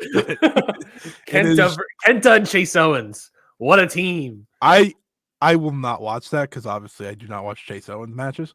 Has a chance to be the worst match of the year. Well, second. Nothing's touching Kota Ibushi. Yeah, the worst match where something doesn't go wrong. Look at that 6-man title match, though. Oh, I know. I'm here for it, baby. Up to Okada. Are you kidding me? 5 stars. Probably like nice, comfortable 4, but I'll be happy with that. Press that. I pressed enter on my keyboard, and they said evil. So, let's talk about some contract news before we get into TNA Hard to Kill, because that's going to be taken. TNA. Sorry. WB hires former ESPN executive as head of media and production. This is coming from the Observer. It's coming from WWE doing a press release. They announced that Lee Fitting, yes, that guy's real name is Lee Fitting, is going to be the new head of media and production. This, of course, was the title held by Kevin Dunn before he departed from WWE. If you don't know who Lee Fitting is, well, he's in the news right now for various reasons. Originally, he worked for ESPN for more than 25 years before being let go in August. This is all written up by the Observer, written up by Joseph Courier. So thank you, Joseph. His job title of ESPN was the Senior Vice President of Production. He oversaw production of Monday Night Football, College Game Day, and College Football Playoff. He was the guy that for the past 25 years has really spearheaded a lot of the College Game Day, College Football Playoff stuff that has sort of swept the nation for the past 25 years. He's the guy that's kind of been doing a lot of that stuff, especially College Game Day. Which makes sense. This is 100% a Nick Khan hire, undoubtedly.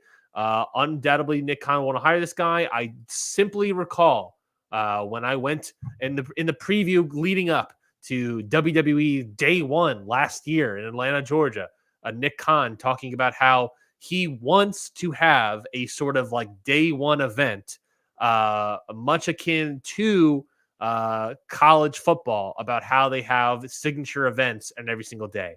Now, granted, wrestling has had signature events on days like Thanksgiving or Christmas, but they want specifically one on January 1st. Nick Khan wants that. And Lee Fitting is a guy that pay-per-view. Yeah, and Lee Fitting is a guy that's probably going to work to make that happen, or at least help to make that happen.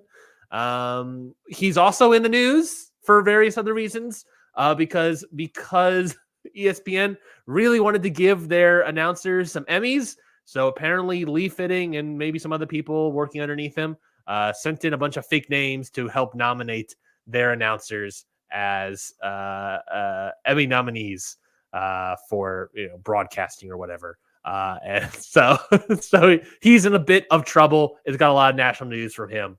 But he's going to WWE. It's fitting. Yeah, I don't care. You don't care about Lee Fitting? You don't have any thoughts? I look forward to seeing how WWE is shot with him running the stuff. According to New York Post, his getting fired from ESPN last August was in due part because of this whole Emmy scheme that he played. Apparently. I am only interested in Lee Fitting as the new head of production, as someone that is replacing Kevin Dunn. Getting someone from the outside of wrestling is always a good move. I'm always pro that. And especially someone like Kevin Dunn, we talked about when he left WWE. Big on Billy Corgan running wrestling companies. Yeah, exactly. I'm just fascinated to see what changes he makes, especially in the look of wrestling. Kevin Dunn has changed forever what wrestling looks like in terms of the camera and the cutting, and what it looks like in terms of the actual stages and production. You can see that in AEW today. Yeah. You can see that in TNA last night. You can see that everywhere.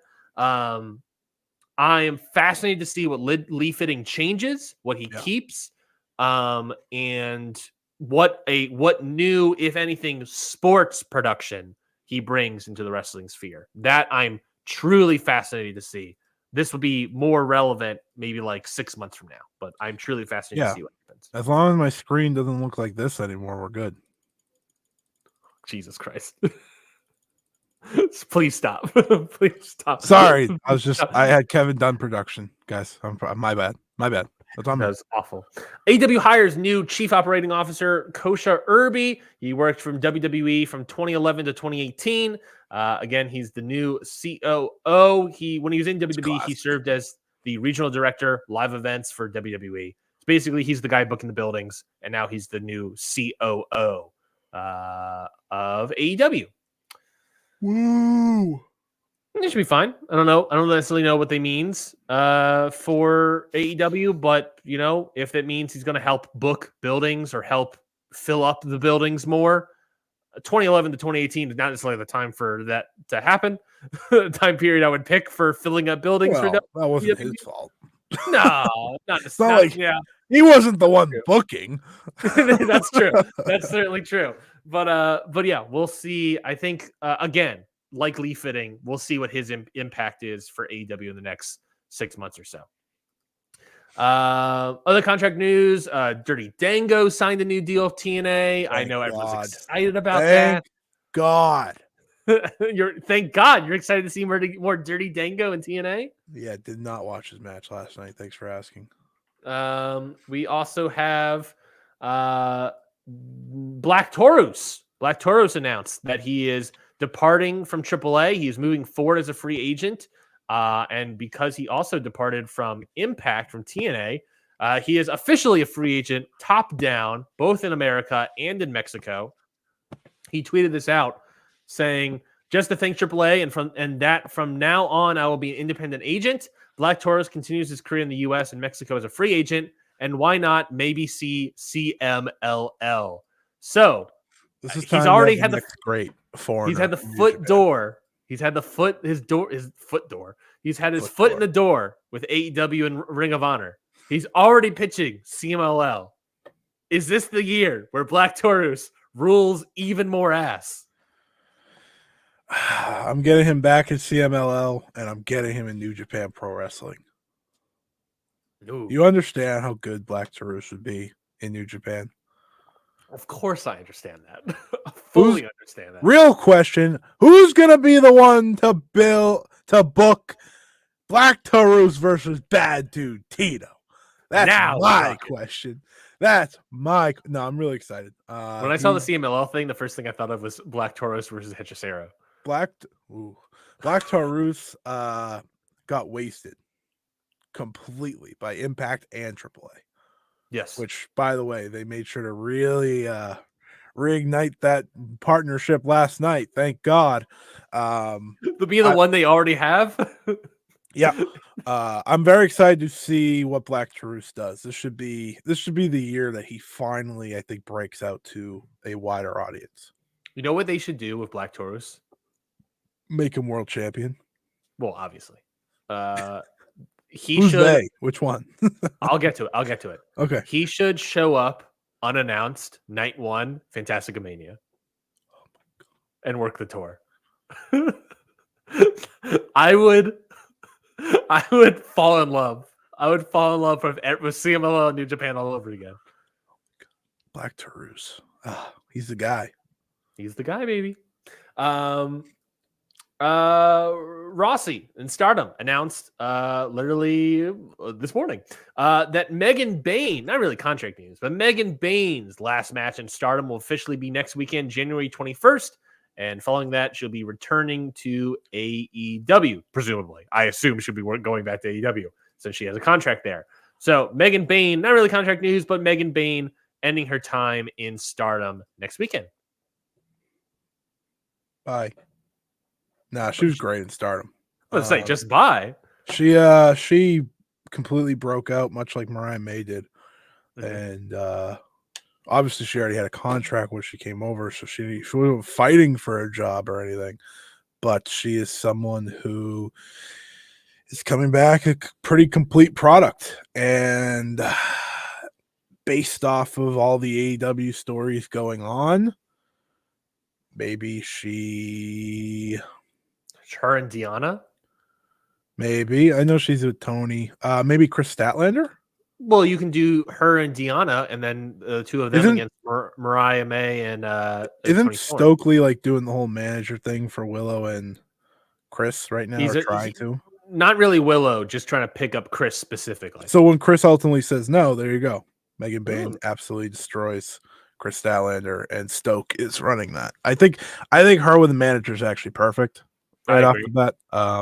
She is. I don't know how she is at talking. Legitimately, I mean, in Japan, she's fine. Yeah, like it's unique, but I think doing it with Chris would be. I think her and Chris Statlander as a first program. Mm-hmm. And I fully agree. Stokely as a manager, or anyone really as a manager, she is. Megan Bayne is better at being a silent monster. Just like standing there. While Stokely hypes her up. That's really what you need. She should just run through people. I would just because of styles, I would book her versus Chris, truthfully. I don't know. I have no idea if that's where they're going, but like I'm just thinking like what makes the most sense for the current Megan Bayne? Yeah. It's being the one that actually goes with Stoke. Yeah. I would love that. I think that's plausible. Stoke has been waiting to be a manager in this company. The Jade Cargill one fizzled out way too quickly. Mm-hmm. The firm didn't work. That exploded. The firm exploded. Was it the firm exploded because of Punk or MJF? I don't remember which one. I think it happened because Punk felt like fighting people. Brawl out. There was a brawl out. So that died at death quickly. I think Megan Bayne would be a good spot. I think my only issue with that is that it leaves Willow there as just. Well, she can run through Willow too. I know, but they've set this idea up as Chris and Willow being sort of a tag team. So you would almost want get two people. I was going to say you almost want Megan Bayne to have another person with her. And I like the idea of Deanna. She's but she's going after the title. Yeah. If she wasn't going after the title, I would agree. But I guess they could also hold off. We have no idea how long they're gonna wait until Megan Bayne shows up. Yeah, well, I just wouldn't put Megan and Deanna against each other right away because you probably want them both winning. I'm gonna pull this up. This comment that just came in from Jeff Bugenhagen. Willow can go to Stardom. Well, I would say no. She's going great in AEW, but I think what that prompts up, Jeff, actually is a great question that I was going to ask Scotty. Was Mariah May comes in for about a year, heads out. Megan Bayne comes about a year, heads out. We need should Stardom bring? They're about to lose Julia. Presumably, they should maybe bring in like another Gaijin wrestler. Maybe. Yeah, I'm sure they're gonna bring someone in. And that person's name is Anna Jay. No, they'll probably bring in someone from the indies, truthfully, or someone unknown. That's what they like to do. They like to build these people up, right? Megan Bayne wasn't on AEW television enough for her to be like this. People knew who she was. She was a dark wrestler. Then she got injured as soon as she signed. Right. So to me, like this is what everyone's goal should be. Like if you're a women's wrestler and Stardom's willing to take you in and mold you into a better wrestler over the course of a year. There are the ones who want to get better, and then there are the ones that just want Stardom on their resume. Sure. That's what Mariah May essentially said in the Chris Jericho interview. And you could figure out who is who. Yeah. Megan Bayne and Mariah May wanted to be better. They wanted to be greater. And look at them now, right? Is there someone on the indies you think that fit, or maybe not indies, but maybe low on the AEW totem pole, or that could fit that resume? Low on the AEW totem pole. I mean, Billy Starks once upon a time would have been really cool, but she's kind of busy. So yeah, Queen Aminata. Okay, I can agree. I can get on board with Queen. I mean, Queen Aminata is already really good, but I could get on board with that. Yeah, I think she'd do great. You kind of look at that Ring of Honor roster, right? That's kind of what I think we're looking. Are we looking at the Ring of Honor roster? Not page? The actual roster. No. They don't have all these people on there. I just mean the people that pop up on their shows. because that's kind of the best way to get a grasp of who's like kind of in the realm of both indies and AEW, but like not proven yet. I think Queen Aminata obviously would be fantastic, but I think she's already excellent too. Can I throw So you some names that are seemingly low on the totem pole of AEW yeah, that maybe could be sure, good? sure. Cool. I like this one. I was about to say this one, Jeff. The Renegade Twins. Oh man, That's an interesting one. I I would wanted like I wanted them there a year ago. that. I can be on board with the Renegade Twins. I think Queen Aminata is also a solid bet. I'd send all three. Those would be my three. Mhm. What about this is an outside pick. Low on the totem pole, but probably could use it. What about Abaddon? No. That's fair. I gotta look at the problem is I was gonna look at the Ring of Honor roster page, and there's no Ring of Honor roster page. So I gotta look at Cage Match to find this info out. To come up with more names. We gotta Renegade get Twins TNA, are really brother. Renegade Twins. I think they could be a really solid pick. The Renegade Twins would be perfect. They have a really good foundation. They just need something on top of it. They work. Now I will say this: he pitches the Twins and Club Venus. No, I don't. No. They're not a Club Venus team. They're like 08 tie energy. That's the problem. Everyone needs to be in Club Venus. It feels like because they don't have anyone. Mina is literally by herself. Yes. So they could definitely completely change that group. But yeah, I think those are probably the What about best Trish options. Adora? What about Trish Adora? I mean, I feel like New Japan literally has a system. Do they not? Like the New Mhm. Japan Which Academy? Trish Adora was in. What why aren't they just sending those people? Mm. Wouldn't that make sense? What about Sky Blue? Do you want to see more Sky Blue? No. Let's move on. Mickey James is no longer part of TNA. Impact not get the WWE job. Free agency signing. Instead, she is joining Ohio Valley Wrestling as part of the new creative director and executive producer for Ohio Valley Wrestling. Ohio Valley That doesn't get you excited. I don't know what does. Yeah, of course, they were developmental territory for WWE from 2000 to 2008. They were in a documentary series this past year. They have congratulations. They've just been kind of floating out there, and now Mickey James associated. I want to say congratulations to Jordan Patu, the only person I see watch this company. This is a big day. Otherwise, I do not have much feeling. I'm not gonna say I don't care. I don't know. Maybe it's a good thing. We'll see. But it's not a bad thing. It's definitely not a bad thing for OVW. It might get some eyes on OVW. Maybe this is our best chance to find some prospects for Stardom. OVW. Let's look up. No. Get to TNA. Just get to TNA. I'm done. I'm done looking at the stupid roster stuff. No. If I looked at the OVW roster page, if I just saw names, okay, thank God. There's an OVW roster page. Do they have pictures? Freya the Slayer. No. Now we're talking, baby. Oh my God, these people. Layla Gray's in here. Layla Gray's working OVW. I thought she was in AEW. I think that's where she wrestles. Chalance Royale, Hollywood, Haley J, Dream Girl, Ellie. Now we're talking, my guy. Oh, Truth Magnum and Turbo Floyd working here. I forgot that they do that. Big Al, Alice Crowley. Now we're into it, baby. Send all these people to Stardom. Here we go. Big Beef is here. Good for him. Good spot for Big Beef. Crystal White. That's an actual name. I'm this close to muting you. TNA Hard to Kill happened also this last night. Las Vegas, Nevada. 1,600 in attendance. This is the debut show of the newly christened TNA. And I got to say, Scotty, it's new paint. Same foundation. I frustrating episode of Said to TNA you, television. this isn't TV. Huh? I said to you midway through this show, There definitely were commercials in between the matches. I said I am completely out on TNA. I was like on the brink of saying we're not covering this company anymore. Like that's how angry I was with this show.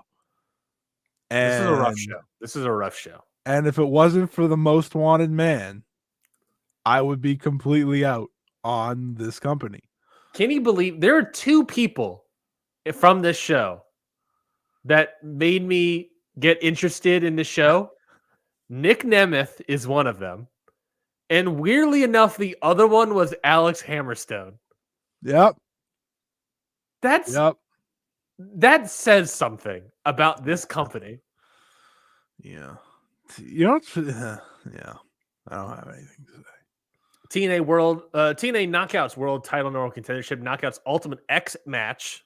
Giselle Shaw gets the win by defeating Alicia Edwards, Danny Luna, Jody Threat, Tasha Steelz, and Xia Brookside. We found out after the fact that along with Dana Luna, Xia Brookside has officially announced that she is signed with TNA. So, nice little pickup. Bringing up Brookside, bringing in Danny Luna. I think those are solid pickups for a company like TNA. Speaking of wanting to have stardom on the resume.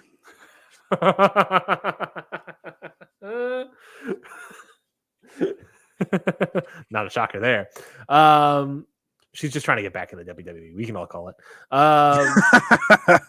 Robbie Brookside still work there? What's taking so long? No, her dad can get her back in the company. That's how bad it is. But yeah, Xia Brookside, Dana Luna, I think those are solid pickups for a company like TNA. This match itself, I think I went 3 flat on it. Solidly good. I forgot the show started at 8. I don't know why. Every show starts at 8, but I completely forgot. So I missed this and the Dango whatever match. But I saw Giselle Shaw once. So I was like, all right, the right thing happened. Cool. Yeah. Giselle Shaw wins. Now we're going to get down the line. Giselle Shaw versus, spoiler alert, Jordan Grace. They got to get behind Giselle Shaw. Yeah, I think she's the person you bump up. If you're seemingly losing Trinity, which all reports suggest that they are. You'd think Monet was there because she was just having a match? Monet. How fast were you trying to click to that bit? Because are you clicking it? So I made sure not to. Fair enough.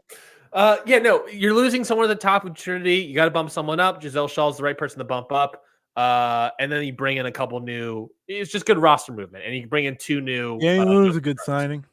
Danny Luna, I think she looked good here. They gave her a lot of shine. I thought she looked pretty good in what she was able to do. They need Alicia Edwards did not look good, but continue. A big signing. Well, you needed a world-shaking signing. Oh, I understand completely what you're saying. Next match, single match between PCO versus Dirty Dango. It ends in a disqualification when Alpha Bravo gets involved after 1 minute and 24 seconds. Then the best form of this match. Then they beat up PCO. Then Rhino comes out to save the day, and then Santino Marella comes out, who's like the director of authority or whatever. And he makes a 6-man tag match. Alpha Bravo, Dirty Dango, and Oleg Prudius, which of course is the old Vladimir Kozlov. They team up against PCO, Rhino, and Jake something. I was texting you about this match as I was watching it. And by the way, this whole segment stunk ass. But I texted you while I was watching it, and I was just like, I like seeing Jake something. I wish TNA has been doing more stuff with Jake something for the past, I don't know, how long has he been in this company? 3 years, 4 years? He left for a little bit. He left for barely a little bit. He's been in it since 2019. He's gone for like a year. He has impact on his cage match every single year since 2019. All right. Now I have to tell you when he left. You jerk. Okay, go right ahead. I fully agree with Jeff Bugenhagen here. Jeff, that's my point. Jake something deserves more than this. It was almost exactly a year. He left August 7, 2022, and he came back July 15, 2023.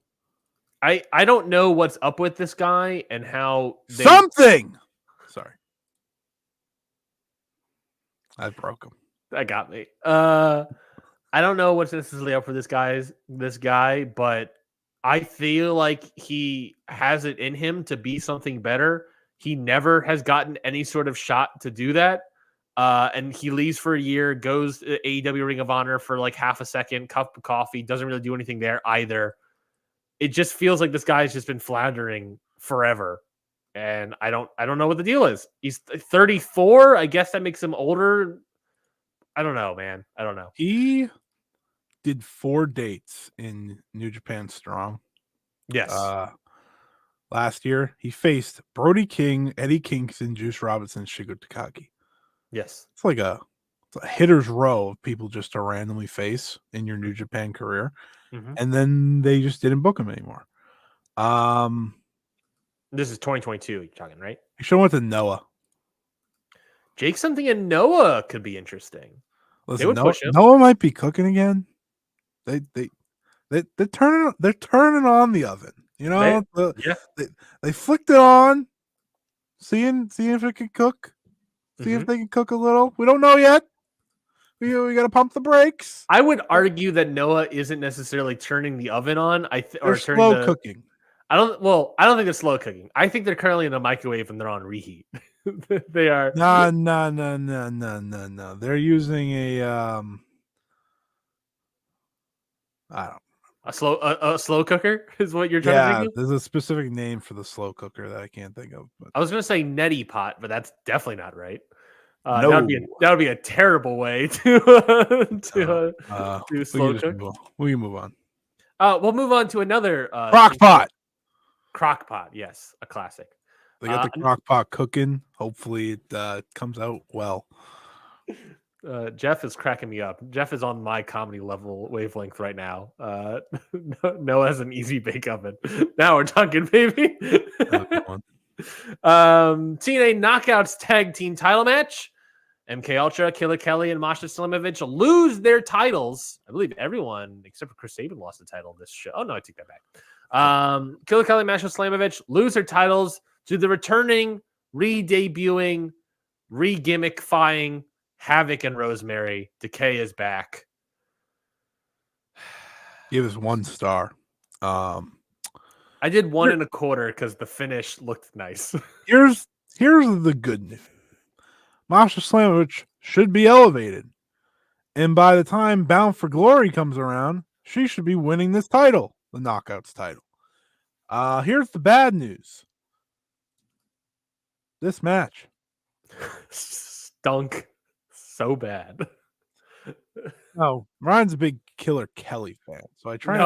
No, I can't. Scotty, I cannot even go along with that bit. You can't even do the bit. Can't even get through the bit. She did a body slam bad. She did a bad looking body slam at one point. She's got a lot of fans though, man. I know what button you're trying to push, and I'm not ready to feel that. Do that. I know you cannot. I know what button you're trying to push, and I am not ready for that take to be on the internet.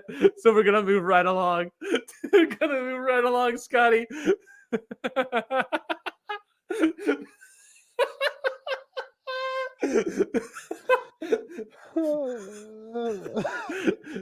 Jeff Bugenhagen with a solid question. Is Masha's contract almost up? I honestly don't know. I hope so. I would love. Mostly because I want to interview Masha Slamovich, and Impact will not let me do it. I love Masha. Like, Masha's so good. She had this great match at TJPW to kick off the year against Miyu Yamashita, and I was like, man, we need more of this. Mm-hmm. And I watched this show. I am looking to see Masha Slamovich or Jordan Grace for the Knockouts title is going to be awesome. They did that I think years. I think that was Jordan. It might have been Deanna when Masha first came in and had both. the winning streak. Oh yeah, yeah. I don't know when she signed. I checked Fightful's contract thing, and they don't have exactly her contract expiration date news, but she came into the company in 2022. Does that How sound can I right? get Masha Slamovich to stardom? How can I do that? Oh no, she came into the company the very tail end. Well, not really. I doubt she signed here, but she came in for one match in September of 2021 for that Yeah, the all women's knockout show, pay-per-view. right? Yeah. And then she came back in 2022 in January. So maybe they signed her at some point there, late 2021. Congrats to Impact TNA, by the way. Another company to do a all-woman show and then never follow up on it. Well, part of the reason is that the all women show made no money because none of the fans that talk about it on Twitter want to watch the show. I watched the show. I thought it was a pretty good show. Yeah, it was a pretty good show. TNA X Division title 3-way match. Right before this, of course, we got the long-awaited contract signing between AAA and TNA. Oh yeah, needed that in my life. They ran a joint show like last month. Sure did. What a waste of time. What a waste of goddamn time. I don't understand the point. They brought him out. They brought Vikingo out, and it was just like, why are we signing why are we doing this for Vikingo? You're not signing Vikingo though, unless this means Vikingo is exclusive to TNA now. No chance in hell. No chance in hell. Exactly. The son of Viking. The only interesting thing about this bit would be that if it meant that AAA was exclusive to TNA. That would be like, oh, that's news. Otherwise, it's a waste of my time. That would be great. You know why? Because that would mean CMLL can work with everyone else. That would be great. That would be great. They pretty much already do now, to be fair. At this point, we're an hour into this pay-per-view, and I'm losing my entire gourd. But we get to the TNA X Division title match. Yes, Scotty? I don't remember when I said I'm out, but it was definitely around this time. Yeah. Chris Sabin defeats El Hijo del Vikingo versus Kushida. I thought this match was really, really good. The beginning, I don't really weird thing with a lot of matches last night. A lot of beginnings were slow. And I don't necessarily think this beginning was slow. It was just like less high flying than I expected. It's very contained. Yes, it was very contained, and I was kind of surprised by how contained it was. But ultimately, in the closing stretch, it got way better. That second half was way better than the first. If they did the entire second half they did the entire first half, I should say, like the second half, I would have been way better into it. Currently has 8.04 on Cage Match, and I think that's a little too high, honestly. But the second stretch, I totally get, was really good. Chris Sabin retains 3.5, tied for my highest rating on the show. I think it was also at 3.5. We can look that up real quick, but I believe I was also at 3.5. Yeah, it was just a solid wrestling at the end of it, and just took a little too long to get there. In my opinion, this was the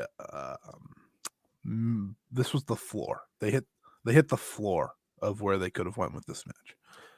I could agree with that. I could totally agree with that. They have a much higher ceiling. 3.5. I thought Kushida looked good, but by the way. Kushida, new gear. Signing that TNA contract, gets new gear from it. Finally. A new paper. And he got pinned. His third piece of gear. I kind of thought that Kushida would win here, especially since he signed, but alas. Singles match, Josh Alexander versus Alex Hammerstone. I was shocked how well worked this match was. I thought this match was really good. I also went 3.5 on this match. I was shocked that now there were bits in it where, I had minor gripes throughout. But what's that? Me? Minor gripes? I had to make my joke again. That's the spinoff to Ring Post Radio is Minor Gripes. Ooh, that's a good show. That's good. It could be Minor Gripes. But minor gripes, where we talk about every minor gripe we have in the world. Yes. I was kind of shocked about how well Alexander and Hammerstone did here. Honestly, if I was TNA, I watched this match. Major leaguer. I'm a major leaguer at heart. If I was TNA, I would 100% sign Hammerstone after this. This guy came in to this company. The crowd barely knew who he was. Almost nobody knew who he was. And by the end of it, they're cheering his name. Now, they're not all of them are cheering his name. They're not super into it. But he got over to a certain extent. And I think I don't know why I find that so funny. They're like, not all of them. Not all of them. Not everyone liked him, but Solid foundation. He's proved that he can get over with some fans. yeah, Which is a good foundation to start. Yeah, they just worked. It's interesting because they worked like this sort of like heavyweight world title style. sure. But no title on the line, and I think it just really worked. It was just really effective. And yeah, I would sign Hammerstone if I was Scott D'Amore, but maybe put all his money into that AAA basket. What do you think about this? Well, I'm Scott E. Yeah, So Scott E. Amore. I think. What did you just say? Keep going. Just keep going. You say okay. You know what Hammerstone could. You know what Hammerstone could be? He could be like a W. Morrissey signing. Yeah, A lot of people doubt him coming in. You know, they're like, whatever. And then he proves everyone right or wrong, I should say. He proves himself right. Yes. And I think builds his stock. And I think that's exactly what he can be. Very good showing here. Obviously, he had a great dance partner in Alexander to help that. Mm-hmm. I think he's a guy that could be world champion for them. Like, I mean, look who's world champion now. He could definitely be world champion for them. I mean, Moose, really? We'll get to him. We'll get. I'm excited for this guy because I think a lot of people wrote him off after the MLW run, the title run that he had. Because they built him up, felt like this big thing, and it just didn't click like I think they wanted it to. I think there's a lot of potential here. I think there needs to be a graphic that says TNA signs Alex Hammerstone. Yeah. Like as soon as possible. I think that is probably the best move that they can make. Is he working? Do we know at all? Is he working the Snake Eyes TV taping stuff? Not as of yet, but he can. You know, I wonder if he works. If he works tonight's television taping, I would be more. I think it's very interesting, by the way, not to spoil this, but Nick Nemeth did not get a TNA signs. Nick Nemeth. No, but I don't think they need it by the end of it by ripping off the shirt and revealing a TNA T-shirt. I think we knew what was happening. That's what you think, but they do it for everyone. That's true. They have been doing it for everybody. They did it for people that were already signed. That is true. They didn't re-signed the TNA. Yeah, I would sign Hammerstone in a flash. Jeff Bugenhagen again. Jake something Hammerstone as a tag? Maybe. How about against each other? Out again? Maybe. Also, maybe against each other. They get respect and then they go form a tag team. That would be a good put them in a random match on a pay-per-view, right? Mm-hmm. And just let them steal the show. Yep. Like unexpectedly type thing, and that's how you get both of them over. Yeah. It's not about who wins, it's about getting each other over together. Yes. I mean, Alex Hammerstone has one of the best finishers in wrestling. The pendulum. The nightmare pendulum. That thing's sick. The crowd lost their minds when he hit that thing. Mm-hmm. I'm hopeful for him. I'm rooting for him. Me too. TNA World Tag Team Title 4-way match. This is ABC, Ice Austin, Chris Bay successfully defending their titles against grizzled young veterans, the Rascals, Mike Bailey, and the substitution Laredo Kid, because Trent Seven couldn't make a flight. I believe. That was big win. I thought this match was great.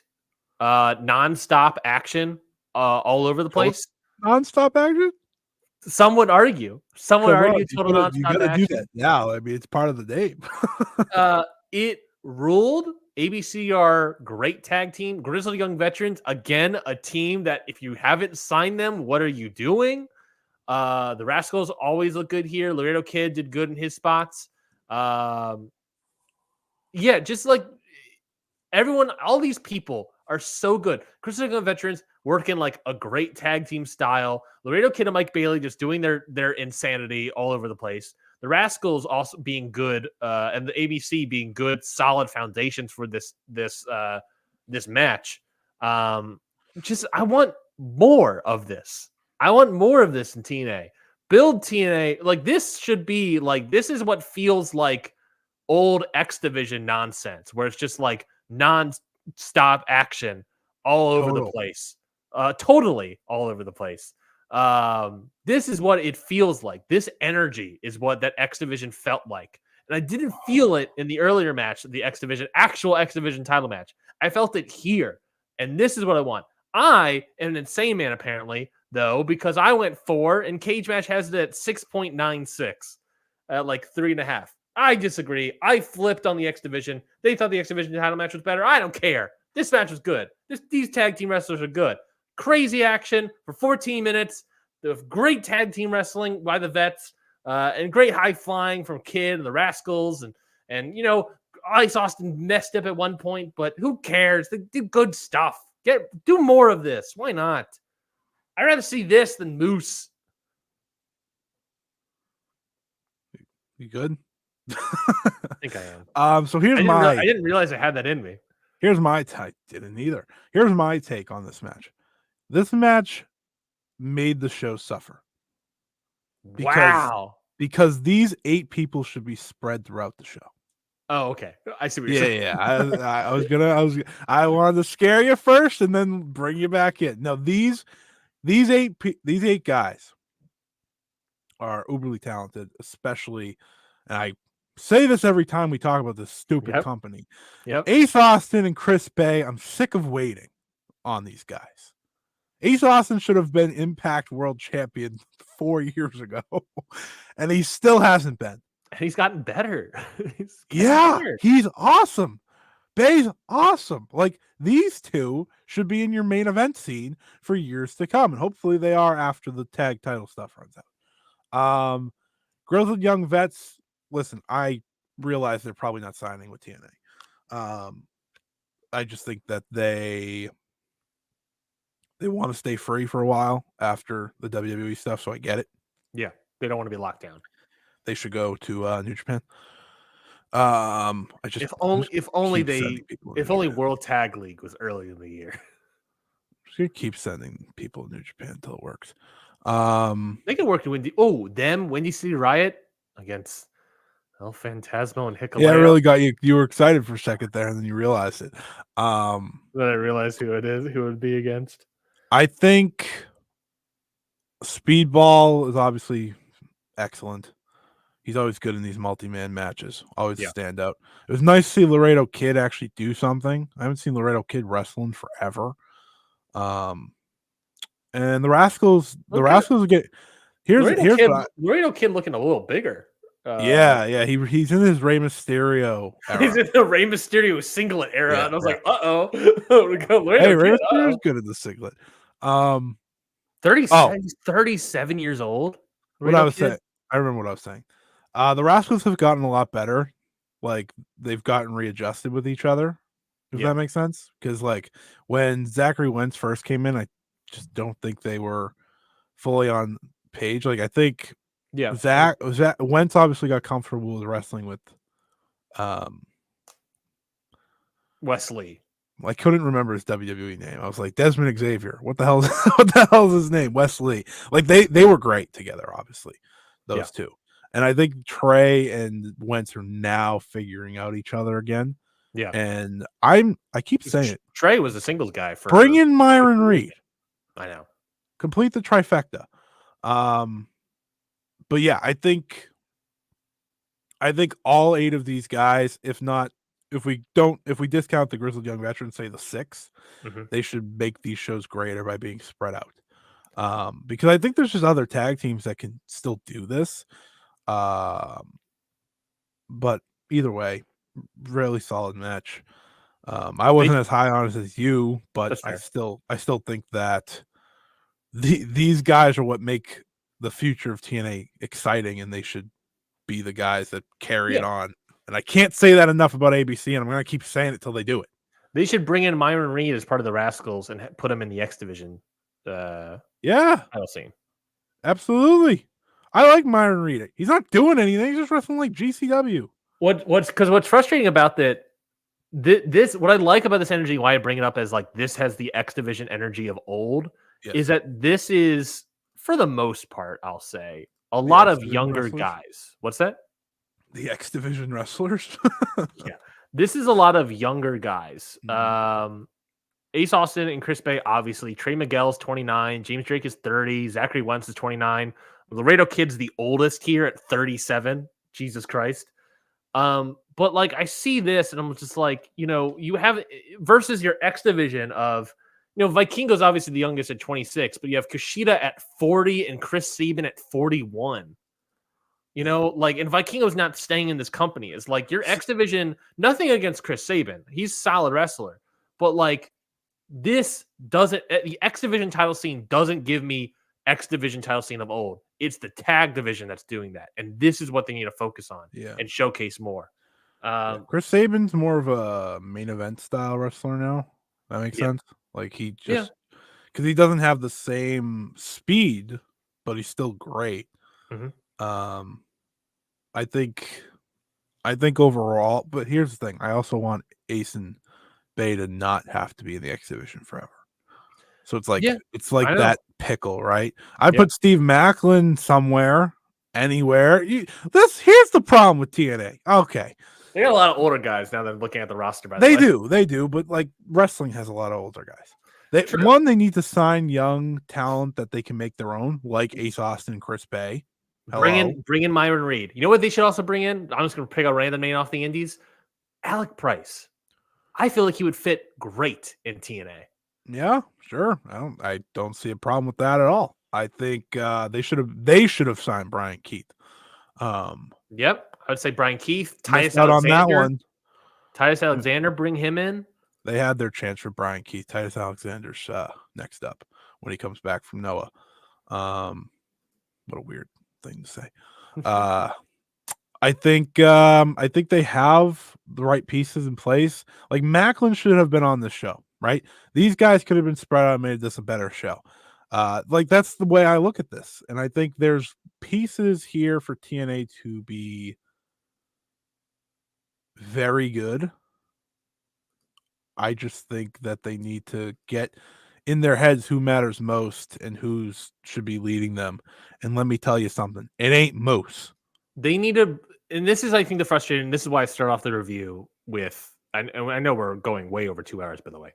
But this is why we started the review about like, this is just new paint for the old Impact. Let's list off the names that TNA is bringing in. Nick Nemeth, exciting right now. That's a good one. I'm fine with that. Ash by Excellence, the old Dana Brooke. Top Dollar, AJ Francis. They brought in Vikingo for a one shot here. They're bringing in Ospreay and Okada for one shots. Those are all fine, but those are all one shots. Those aren't going to matter. I'm talking about signings. Other than that, I think that's all the. Oh, Trent Seven and Kushida. Again, Kushida's 40. Trent Seven's probably up there as well. And then in the women's division, Zaya Brookside and Danny Luna. The only young talent it feels like they're signing. Zaya Brookside 25, Dana Luna 24. Only young talent. They didn't sign a single young male roster member. They have so many older roster members here that are just still around from Impact that, we can name a billion. Jordan Oliver, sign him. Alec Price, Titus Alexander, Brian Keith. You can't sign him anymore probably, but there's so many other young indie guys out there that aren't being used at all. Yeah. And that you can easily fill up an X division with. Have them all face each other. They should be the home for, I said this to you last night, I think. Like, why are they not the home for the New Japan Strong guys that don't do anything besides New Japan Strong? Jeff Buchenheim brought up a great Southern dude Tito? No, Bojack on the Indies. Oh, Bojack's good.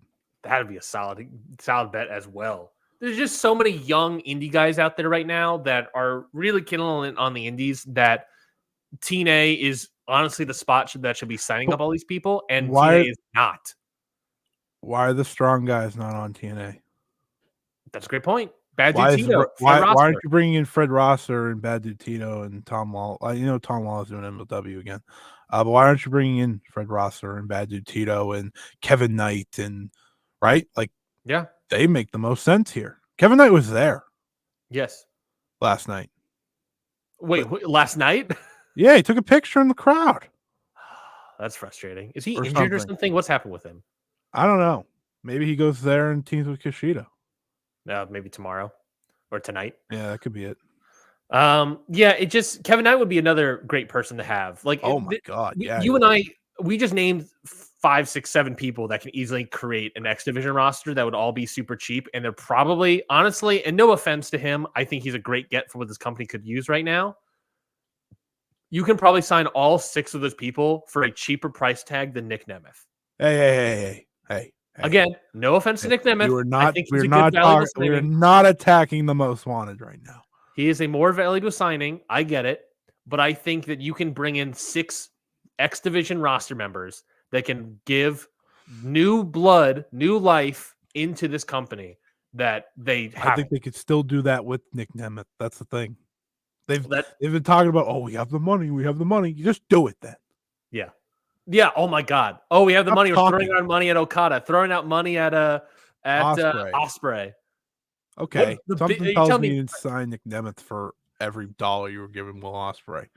Yeah, that would be shocking. If I heard that, I would be upset. I'm like, you kidding me with that? Nick Nemeth got paid a lot of money for a lot of years.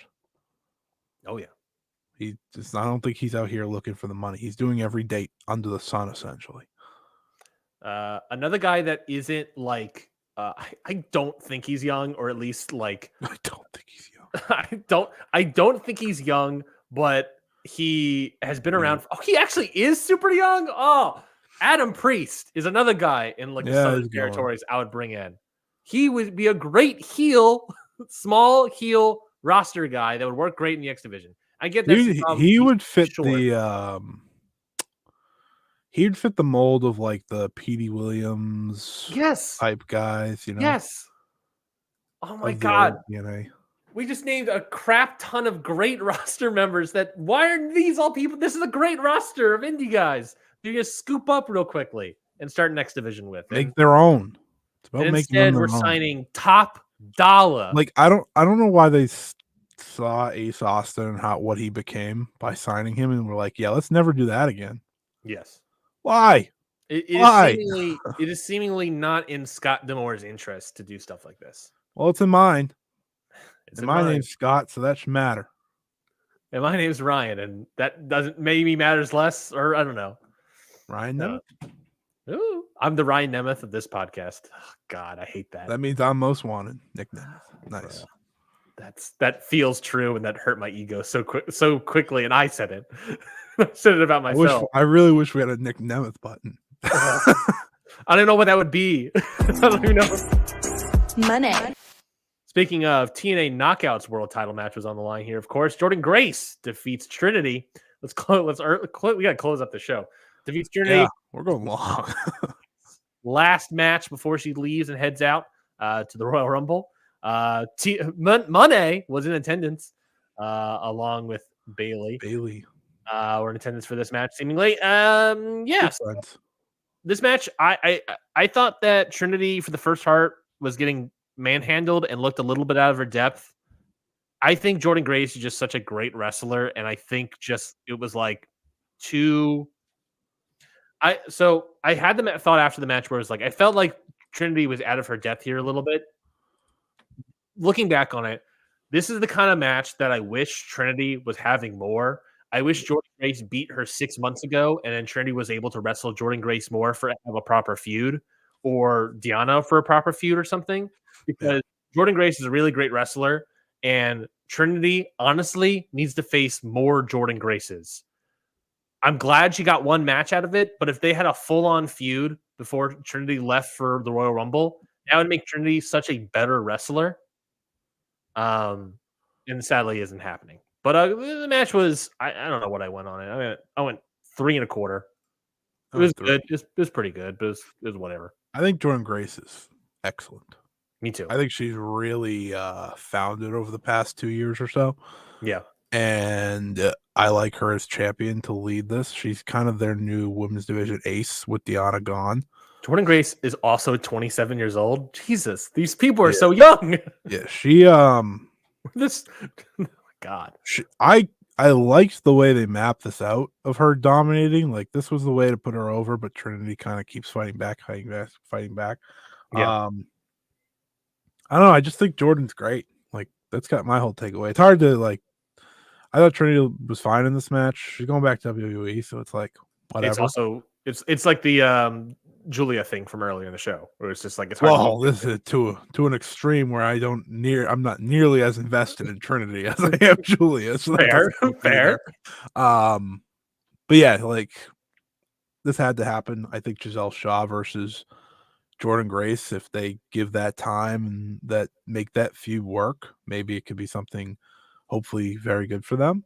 But I'm excited to see what Jordan Grace does now that she's back on top and kind of hopefully finally getting her super run, truthfully, as champion. Yeah, she's great. And she can work. She has a couple new roster members to work and get better. And seemingly Masha could be free. Giselle is obviously going to be next up. Ash by Elegance.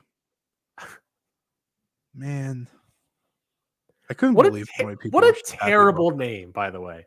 Ash by Elegance? What garbage name is that? Am I gonna? Is the commentary when she's wrestling gonna be like, all right, Elegance goes up to the top rope? It's Dana Brooke, for God's sakes. I'm not gonna say anything. I made my thoughts perfectly clear to you last night. Yeah, and we're gonna keep it that way. TNA World Title match. Moose defeats Alex Shelley in 21 minutes and 33 seconds. This match, Scotty, was a arm match with Alex Shelley breaking Moose's arm for 20 minutes straight. Moose hits one spear, gets the win. Yeah, I mean it was good. Like it wasn't a bad match, but it wasn't anything to write home about. You know, like that's kind of been the Alex Shelley run. Alex Shelley had a lot better matches on the indies as a heel. Yes, fully agree with that. He wasn't a heel here, so that doesn't help. Like he's doing like the heel main event match that he does on the indies, but he's a baby face. Yes. So it's like, okay. He is, I fully agree with what you're saying. He is a better indie champion right now than he is the TNA World Champion. Yeah, because he's two different characters. We talked about this recently, I think, in the preview. I remember looking up his stuff, and it's just like there's not a lot of. I liked the Alexander match, and that was really all I can remember. Moose winning sucks. Yeah, Moose winning sucks, and I should say, Moose. This is a new faction by Moose. This is Brian Myers, Moose, Alicia Edwards, Eddie Edwards, and this is a great return. D'Angelo Williams. I saw him come out during the match. I was like, what? I was like, that's awesome. D'Angelo Williams, unsure if he's going to wrestle, but he is at least as part of this faction. D'Angelo Williams. So that helped lead Moose to the victory, I should say. But yeah, I still think him as champion is so boring. But congrats. Congrats to Moose. I guess. I mean, hey, being loyal eventually gets you a world title. I know this is like his second or third, but yeah, it's just frustrating because it is just like new era, same thing. Yeah, I fully wanted something new out of TNA, and not only did I not get that, I got a lack of that. If we were going to the same thing, I wish it was Josh Alexander. Yes, right. I would rather his reign didn't end the right way. Mm-hmm. Or Steve Macklin, whose reign was 2 seconds. I'm just so I'm disappointed. That's where I'm at in TNA. I'm disappointed. At least we got Nick Nemeth. Who knows how many pay-per-view buys or whatever was on this, and I walked away not excited, except until Nick Nemeth walked out, ripped off his Motley Crue shirt, revealing a TNA logo, and a great, energetic, exciting moment. That's a real pro wrestler. Yeah, that was a really exciting moment, and that was the most exciting thing probably on the show. Your next TNA World Champion, your next IWGP Global Champion. Here we go. Here we go, baby. I hope he signs with no one. He's the most wanted man. He has to be wanted.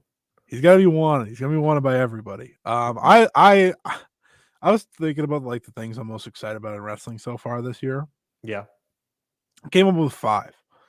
And Nick Nemeth was on the list. Which, if you told me that when he got released, I would have said, no chance in hell. Who top 5 wrestlers that you're currently invested in to see for the new year. For the new year, right now. Yeah. Right now, I am at Kento Miyahara, number 1 with a bullet. Sure. I don't have in order, but go ahead. Continue. The rest of this is not in order, but I know for a fact Kento's number 1. Nick Nemeth is in there. I would honestly, after last night, I'm intrigued by Jack Perry. I think he is. Wow. There's something interesting. Say that. Two more. Nick Nemeth made the list. All right, I got mine. Yeah, please. Let me think. My list ended up being, well, obviously it was Mayu, but that's just my list. Like, that doesn't change. Where the hell did my list go? Okay, Mayu. It was Aphrodite because they're champions. It was Yuzuki, the rookie. Yeah, the big rookie. Samoa Joe, Nick Nemeth, and I have one more for you since I did triple stardom. And where's my list here? Here's my list here. Oh, the Stinger. Yeah, that's fair. Sting. I'm trying to think of like who in AEW right now I'm like actively interested in watching. Mine's just Samoa Joe. Like when he had his segment the other night, I was like, my God, the AEW World Championship feels important again. A part of that, I think, if I had to pick one person from AEW that I'm like actively invested in right now, I might be Adam Page. Yeah, that's fair. That's very fair. He would be my second choice. It would be Joe. I don't really care about Sting because I already know what we're doing now. Like, we're just gonna wait till the last match. So it would be Joe, Hangman, Swerve. Yeah. And then like I don't know. And I think number 5 on my list is Jinder Mahal. All right, that is it for this week's episode of Ring Post Radio. That is it. We will be back next week. But before we go, we got our match of the week and our plugs to give y'all. Scotty, what is your match of the week? A match that we have not discussed on this show that you watched in this past week that you want the people to know about and to watch. Yeah, I actually got to watch some old wrestling. What? That's my gimmick. I know. And I watched just this crazy. I need to find exactly who it was.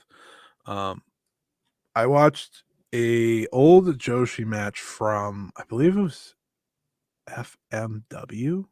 Whoa, okay. It was Megumi Kudo versus, if I could ever find it. God, tweet much, buddy? Oh my God. Oh, there it is. Megumi Kudo versus Combat Toyota. Right? Okay. And it was like this. Can I play the clip on this if it's an old match that no one owns? Yeah. Yeah. All right. I'm just gonna show everyone the clip. It went crazy. Like, I tweeted it and it got. Was this I'm looking it up online. Was this a file that also had no rope electrified barbed wire deathmatch? Yes. Right. Putting that, and it was insane. It was a good, like, it was a like David versus Goliath story. It's like very slow in the beginning, but when you build up to what it ultimately becomes, it's insane. Mm-hmm. I thought it was just very different from what I usually watch. So like, that's why I'm recommending it. Like, it's not like, for me, it's not like the greatest match I've ever seen or anything. Sure. But it's just like super exciting. I think this is the clip that I'm going to play for everyone. All right. So again, if you're watching this on video, you'll see the clip. If you're watching this audio, just imagine 2 Joshi wrestlers in a barbed wire death match in FMW.